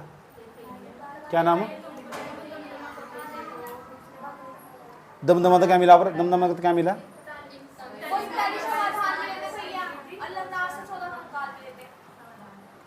मानव कंकाल मिले हैं।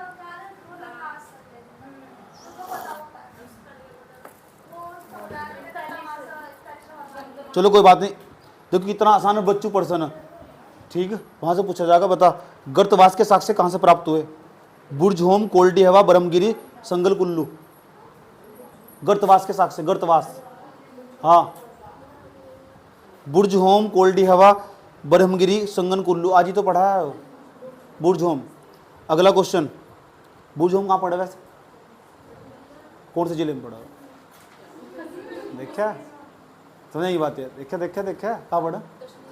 जम्मू कश्मीर में पड़ा। तेरे सामने चिल्ला चिल्ला के बता थोड़ी देर पहले, इससे पहले नंबर वो स्थल था, थोड़ी देर पहले का याद नहीं है तेरे। समझ गई? कितना याद करना पड़ा? निम्नलिखित में से किस स्थान पर मानव के कुत्ते को दफनाए जाने के साक्ष्य मिलते हैं? बुर्जहोम, कोल्डी हवा, चौपानी मांडो, बुर्जहोम। किस स्थल पर कंकाल के साथ, किस कंकाल के साथ कुत्ते का कंकाल भी सावधान भी प्राप्त हुआ है? बरमगिरी, चिरांद, मास्की, बुर्जहोम, रोपड़। बुर्जहोम भी है, आज समझ में, बुर्जहोम भी है, दोनों।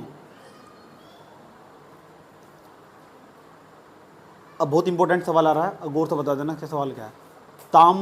ताम्रशम काल में महाराष्ट्र के लोग मृतकों को घर के फर्श के नीचे किस तरह रखकर दफनाते थे?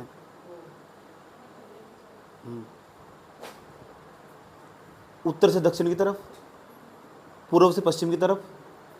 महाराष्ट्र के लोग दक्षिण से उत्तर की तरफ और पश्चिम से पूर्व की तरफ। उत्तर से दक्षिण की तरफ भी दफनाते वहां से। हाँ, इसी तो कह रहा है, एक किताब पढ़नी जरूरी हो, एक किताब का साथ पकड़ लो चुपचाप, उसके सारे सीधे आगे बढ़ जाओगे। पूछो पक्का, हाँ सब पता, क्वेश्चन ही पता होना चाहिए कहाँ रखा हुआ हो। कुछ नए फैक्ट मिलेंगे, सब कुछ नहीं पढ़ा सकता कोई, दिशा दे सको इतने सारे स्थल। अगला सवाल पूछने जा रहा हूं मैं, भारत के किस शिलाश्रय में सर्वाधिक चित्र प्राप्त हुए हैं? भारत का कौन सा शिलाश्रय है? शिलाश्रय जानते हो क्या हो? शिलाश्रय, चुप, शिलाश्रय देखते हैं कितनी हिंदी अच्छी तेरी, बता। भारत में किस शिलाश्रय में सर्वाधिक चित्र प्राप्त हुए हैं? छोटे पत्थर। शिलाश्रय का मतलब क्या हो? शिला का मतलब पत्थर, आश्रय का मतलब पत्थरों के अंदर रहने वाला स्थान। हाँ, शिला का मतलब पत्थर ही हो, चट्टाने, चट्टानों के अंदर गुफाएं हो, शिलाश्रय। तो बताना कहाँ से सर्वाधिक चित्र प्राप्त हुए? घगरिया, लेखैया, आदमगढ़, भीमबेटका।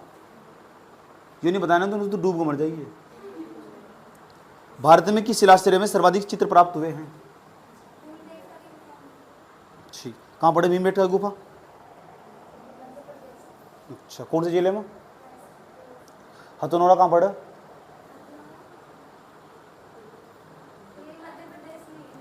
हथनोरा कौन से जिले में पड़ा? मैंने थोड़े पहले जिले का नाम बताया, जब बता आज मान जाऊंगा कितना दिमाग लगा रही थी बैठ कर।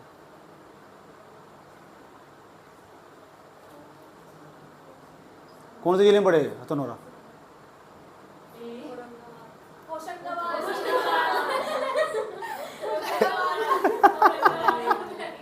औरंगाबाद ही पड़ा है, यहाँ से साइड में, यहाँ जाते हैं साइड में।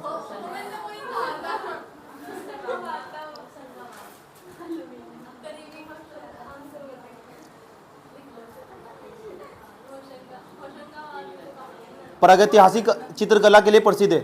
प्रागैतिहासिक चित्रकला के लिए प्रसिद्ध है। प्रागैतिहासिक क्या मतलब? प्रागैतिहासिक का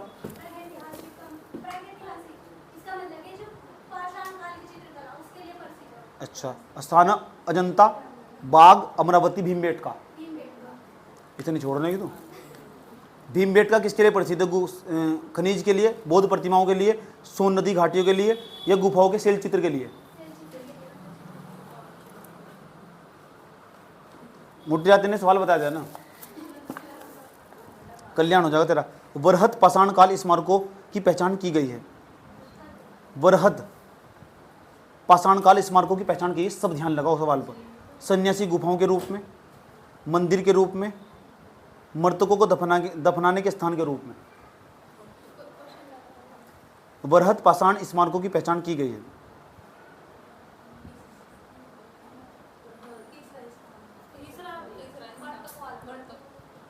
मर्तक वाला, हाँ सही है इसका, मर्तक वाला। हाँ तो और क्या होंगे?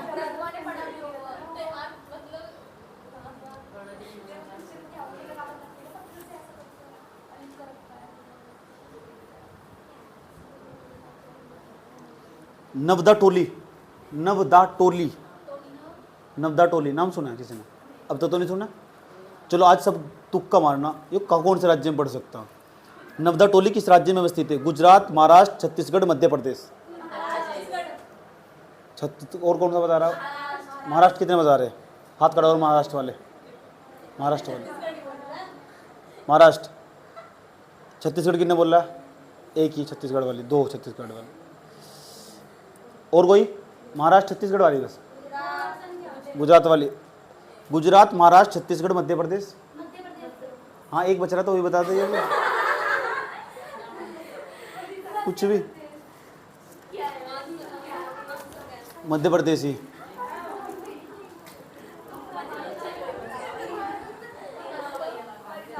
सुन लो ध्यान से अच्छे तरीके से।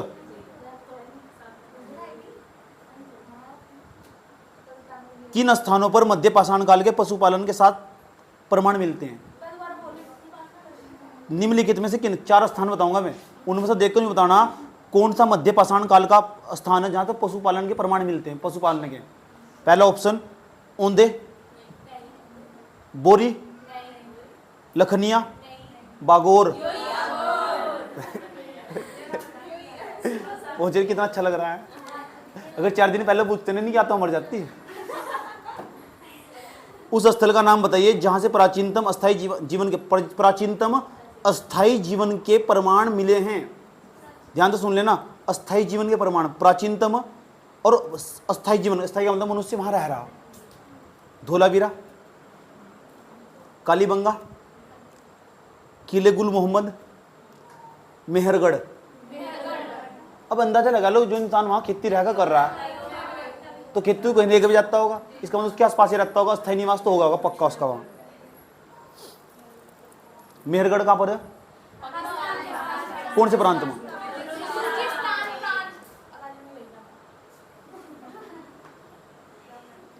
भारतीय उपमहाद्वीप में कृषि के प्राचीनतम साक्ष्य कहां से प्राप्त हुए हैं? कृषि के प्राचीन भारतीय उपमहाद्वीप में, भारतीय उपमहाद्वीप की बात करो तो पाकिस्तान भी इसमें आ जा। लोथल से प्राप्त हुए, हड़प्पा, मुडिंगाक्त, मेहरगढ़ से। क्या सवाल, मतलब बच्चों सवाल पूछ रहा है आपसे यार। हाँ हाँ जा, जा, जा। गरीब तो मजा आएगा, तुम्हें सारे कर दोगे जा। नमस्ते। भारतीय उपमहाद्वीप में कृषि के प्राचीनतम साक्ष्य, अब आ जाओ भारतीय उपमहाद्वीप में कृषि के प्राचीनतम साक्ष्य कहां से प्राप्त हुए? भारतीय उपमहाद्वीप में पहला ऑप्शन कोल्डिहवा, दूसरा टोकावा, तीसरा मेहरगढ़, चौथा लहुरा देव। अरे लहुरा देव से प्राप्त हुए संत कबीर नगर से, थोड़ी देर पहले लिखवाया था नोट में, कॉपी खोल के देख ले। कृषि के आधुनिक शास्त्र हैं, आधुनिक आधुनिक आधुनिक।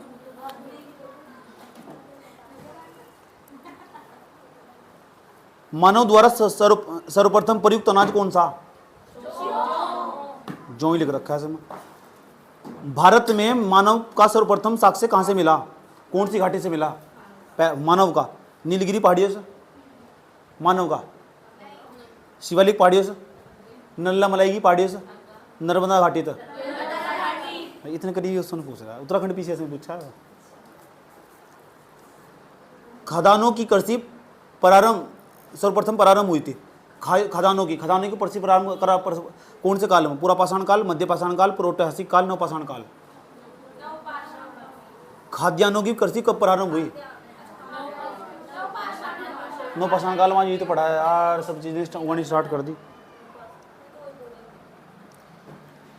एक ही कब्र से 3 मानव के कंकाल कहां से मिले? 3 मानव के कंकाल। पहला ऑप्शन सराय नहर, दूसरा ऑप्शन महदहा, तीसरा लंगनाज, चौथा दमदमा।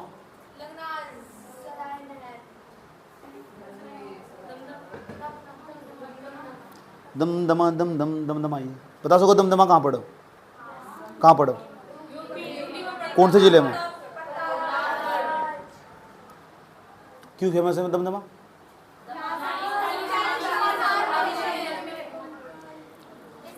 तो मानव के कंकाल की बात हो रही, इतना तो कॉमन सेंस यूज कर कहीं पहुंच जाते। कितना मस्त सवाल, सुन लेना। हड्डी से निर्मित आभूषण, हड्डी के आभूषण बनाए जा रहे हैं भैया, भारत में मध्य पाषाण काल के संदर्भ में प्राप्त हुए हैं। मध्य पाषाण काल में प्रारंभ होगा, कल ही बताया था मैंने तुम्हें। पहला ऑप्शन सराय नहर, दूसरा ऑप्शन मदहामा, ऐसे समझ में। चलो लेखैया, चौपानी मांडो, हड्डियों के वहीं तो मिल रहे, हड्डियाँ हड्डियाँ मिल रही वहां से। अगर लिख रखा ना उसके यहाँ। इस तरह के सवाल कर ले जाओगे, नहीं कर ले जाओगे? 36-37 सवाल मैंने डिस्कस कर लिए, और उसके नीचे डिस्कशन का भी बता दिया मैंने तुम्हें। समझ बात यार? ऑब्जेक्टिव सवाल को उपयोग करके मरोगे? तमीज नाम की कोई चीज है आप में? रोबोट ये तो ठल्ली थे। रोबोट बुरुसफुस्ट थे, रोबोट बुरुसफुस्ट क्या कौन थे? भूगर्भ वैज्ञानिक थे, पुरातात्विद थे, कौन थे?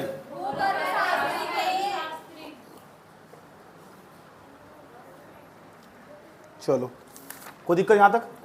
मुझे तो लगता नहीं सवालों में कोई दिक्कत होगी। अच्छा जो सवाल पूछ रहा था ना मैं, ये सबसे बच्चों सवाल थे। कौन से? अब यूपीएससी के सवाल लेकर आ रहा हूँ, वे सवाल जो 2023 से लेकर 2011 के बीच में पूछे गए। कम से कम 2-3 सवाल होंगे, जब जाकर तुम्हें संतुष्टि मिलेगी। समझ नहीं बात है? मैं ब्रेक दे रहा हूँ 5 मिनट का, 2-3 मिनट।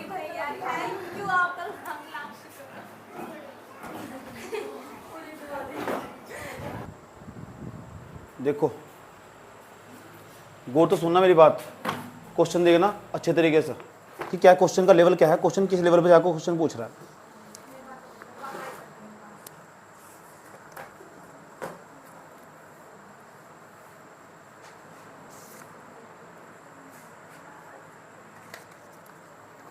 ध्यान से सुनना क्वेश्चन क्या है, स्टेटमेंट देके जाएगा।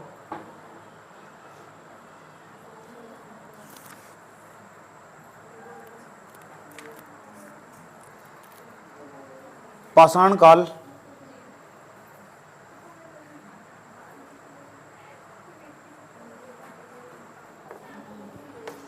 ये लिखा हुआ पूरा पाषाण काल और मध्य पाषाण युग। पूरा पाषाण काल, सवाल सुन लो, पूरा पाषाण काल और मध्य पाषाण युग के कलाकृतियों के संदर्भ में, कला आकृतियाँ, कलाकृतियाँ का मतलब क्या हो, चित्र, कला आकृतियों के संदर्भ में निम्नलिखित कथनों पर विचार कीजिए। पहला कथन जो लिख रखा है तो बताना है ये स्टेटमेंट जो पहला कथन दिया जा रहा ये बात सही है गलत है। पहले स्टेटमेंट, इस काल में अनाज पर जीने वाले, इस काल में अनाज पर जीने वाले, दोबारा फिर समझ लो, पूरा पाषाण काल की बात कर रहा है और मध्य पाषाण काल की बात कर रहा है। इसमें तो ये बताना कितने स्टेटमेंट सही है, केवल 2 सही है, केवल 1 सही है, या केवल 1 सही है, कोई भी नहीं सही है इसमें से। पूरा पाषाण काल और मध्य पाषाण काल युग के कलाकृतियों के संदर्भ में निम्नलिखित कथनों पर विचार कीजिए। इस काल में अनाज पर जीने वाले परचिन पक्षी के चित्र बनाए गए थे। अनाज पर जीने वाले पक्षी के चित्र बनाए गए, यही तो कॉमन सेंस यूज करना यूपीएससी में। जो पूरा पाषाण काल मध्य पाषाण काल की खोज कर रहा है तो अनाज की चित्र, अनाज का चित्र इतने डेवलप होगा मनुष्य, पूरा पाषाण काल और मध्य पाषाण काल, ये इसका मतलब स्टेटमेंट गलत होगा। इतना ही कॉमन सेंस चाहिए उसे फैक्ट चाहिए ही नहीं। दूसरा वाला बताना, भीमबेटका की गुफाओं में इस काल के चित्र पाए गए हैं। इस काल के इन काल के चित्र पाए, जब जो इस काल में मिलेगा इस काल में आराम से मिल जाएगा, तो सही है गलत थोड़ा ये हो, समझ नहीं बात यार। जो इस काल में मिलेगा तो थोड़ा ही मध्य पाषाण काल में नहीं मिलने का, मैं कई बार तो बता चुका तुम। तो दूसरा स्टेटमेंट सही है, ठीक है। अगला क्वेश्चन, इस काल में निम्नलिखित में से किस काल में सर्वप्रथम कृषि उत्पादन शुरू हुआ? कौन से काल में कृषि उत्पादन शुरू हुआ? मध्य पाषाण काल, पूरा पाषाण काल, सिंधु सभ्यता काल, नवपाषाण काल। नवपाषाण काल के संदर्भ में निम्नलिखित कथनों पर विचार कीजिए। नवपाषाण काल, इसके बारे में पूछ रहा। इस काल में लोग पोलिशदार पत्थरों के औजारों का प्रयोग करते थे। कश्मीर के बुर्ज होम से इस काल के लोगों के गर्तवास यानी गड्ढा घर बनाकर के साक्ष्य मिले हैं। मिले? तो मैं क्या कह रहा हूं, गर्तवास के साक्ष्य मिले नहीं, बुर्ज होम से। तो ये तो पूछ रहा है मैं, और क्या पूछ रहा हूं। इस काल में मिट्टी के बर्तन बनाने के लिए चौक का प्रयोग हुआ करता था। स्लेट तो बताया था, स्लेट चौक अभी थोड़ी देर पहले बता रहा था मैं, तुम्हें जब तुलना वाला पढ़ा रहा था यार, तुम मानते नहीं। तो 3 स्टेटमेंट सही है, 2 सही है, मतलब 1 सही है, कितने सही है मतलब, कितने करीबी पर्सन दिए गए तुम्हें। नवपाषाण काल के संदर्भ में निम्नलिखित में से कौन सा कथन असत्य है? सत्य नहीं पूछ रहा है, असत्य है। पहला ध्यान तो सुनना चाहिए तरीके से। नवपाषाण काल के संदर्भ में निम्नलिखित कौन सा कथन असत्य है? हड्डियों के बने हथियारों का प्रयोग करते थे। नवपाषाण काल में हड्डी के बने हथियारों का प्रयोग करते थे? नवपाषाण काल में करते थे नहीं। रापट ऐसा मानो में याद रखोगे, जो उपयोग यहाँ हो रहा है वहां होने का नहीं, वो होने का नहीं प्रयोग। वो 1 घंटा क्या बताया तुम, यहाँ हड्डी के बने औजारों का उपयोग नहीं करता होगा। मैं क्या कहने की कोशिश कर रहा है, जो चोपर चोपिंग यहाँ होगा यहाँ होने का नहीं वो। इस बात की क्या गारंटी जो यहाँ होगा यहाँ नहीं होने का हो। तू ABCD देने नर्सरी में सीख की आज भूल गई तू। हड्डियों का, हाँ हड्डियों तो कह रहा है मैं, हड्डी यहाँ नहीं होने क्या, करने का नहीं उपयोग वो। ज्यादा होशियार बने, 1 घंटे चिल्ला के बताया मैंने। मैं क्या था, निरंतरता देखो किस चीज में निरंतरता, जो चीज यहाँ मिलेगी ना इस काल में वो पक्का मिलेगी इस काल में। सही बात यार। अब मैं कहने लगू निम्नलिखित में से नवपाषाण काल का मनुष्य आग से परिचित था, तो सोचेंगे ना इसमें ही था, तो यहाँ तो परिचित था और प्रयोग की जानकारी भी थी। कितना कॉमन सेंस लेकर घूम रहे गधे कहीं के, ऐसे ऐसे गधे भारत में पैदा हुआ। चलो दूसरा ये बताना है सही है गलत है। लोग भवन निर्माण कला जानते थे नवपाषाण काल में। भवन निर्माण कला, अरे यार बस्ती के भी साक्ष्य प्राप्त हो रहे, भवन निर्माण कला जानते होंगे यहाँ के लोग। ये कहाँ रहता होगा वो, रहता कहाँ होगा वो? जो इंसान खेती करनी सीख गया, अनाज को इकट्ठा करना सीख गया, अनाज को कहीं रखा नहीं वो। अब जो अनाज को रखा, अनाज बारिश में बेगा पूरी जिंदगी उसका, अब थारे दिमाग में भवन का, भवन निर्माण का मतलब हुआ वो छत पक्की होनी चाहिए बिल्कुल।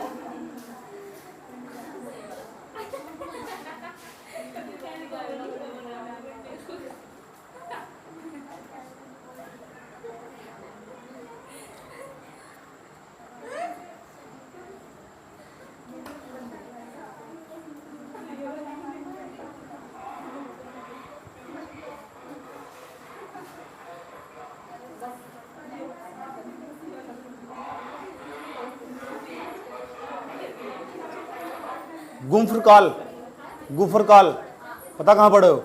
कश्मीर में। कब्रों से मालिक के कुत्ते के पालतू के दफनाए जाने के अवशेष मिले हैं। गुफरकाल से मिले गए मालिक के साथ कुत्ते को दफनाए जाने के अवशेष। और कहाँ से मिले? तो यही गलत है फिर, समझ गए? ऐसा करके मुझे सोचना पड़ेगा, समझ बात। इसलिए जो चीज़ तुम कंटेंट पढ़ाया गया ना, ये कल मैं सारा सुनूंगा कुछ भी इस वजह से बैठ कर।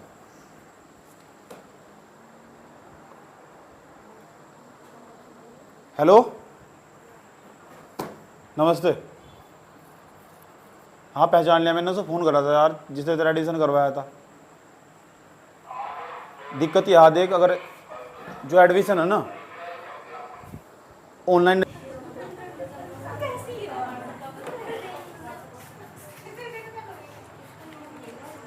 एक और क्वेश्चन बताओ चलो।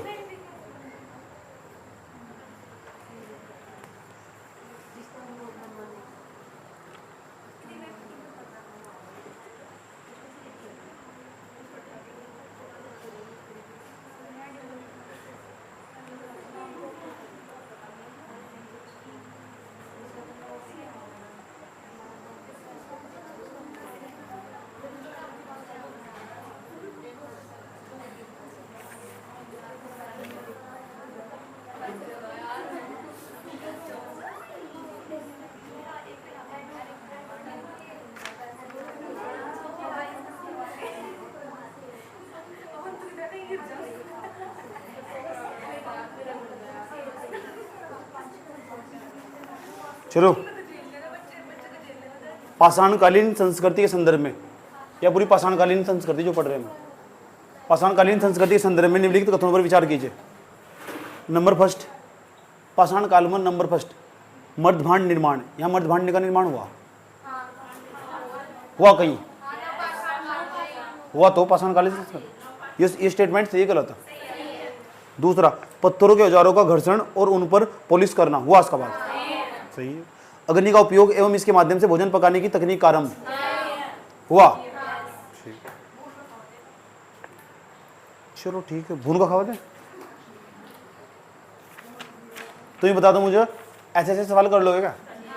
मैं 70 के आसपास सवाल भेज रहा हूँ और उनके हल भी पढ़ने थे मीस, और नोट्स में अपडेट भी कर लेना जो नहीं है इसमें, ठीक है? DSLR कैमरे से खींच के भेज दो, कोई बात नहीं, कोई बात। हाँ नहीं, आज क्लास पूरी खत्म हो चुकी।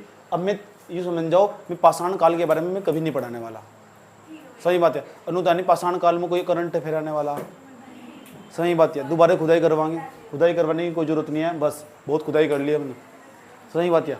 इसके ज़्यादा पढ़ने की जरूरत नहीं है। अब मैं कल को क्या पढ़ाऊंगा? कल को मैं सिंधु घाटी सभ्यता पढ़ाऊंगा, थोड़ा थोड़ा जो ताम्र पाषाण संस्कृति है उसके बारे में जिक्र करूंगा। हो सकता है मेंस का क्वेश्चन दे दूँ तुम्हें, किसका?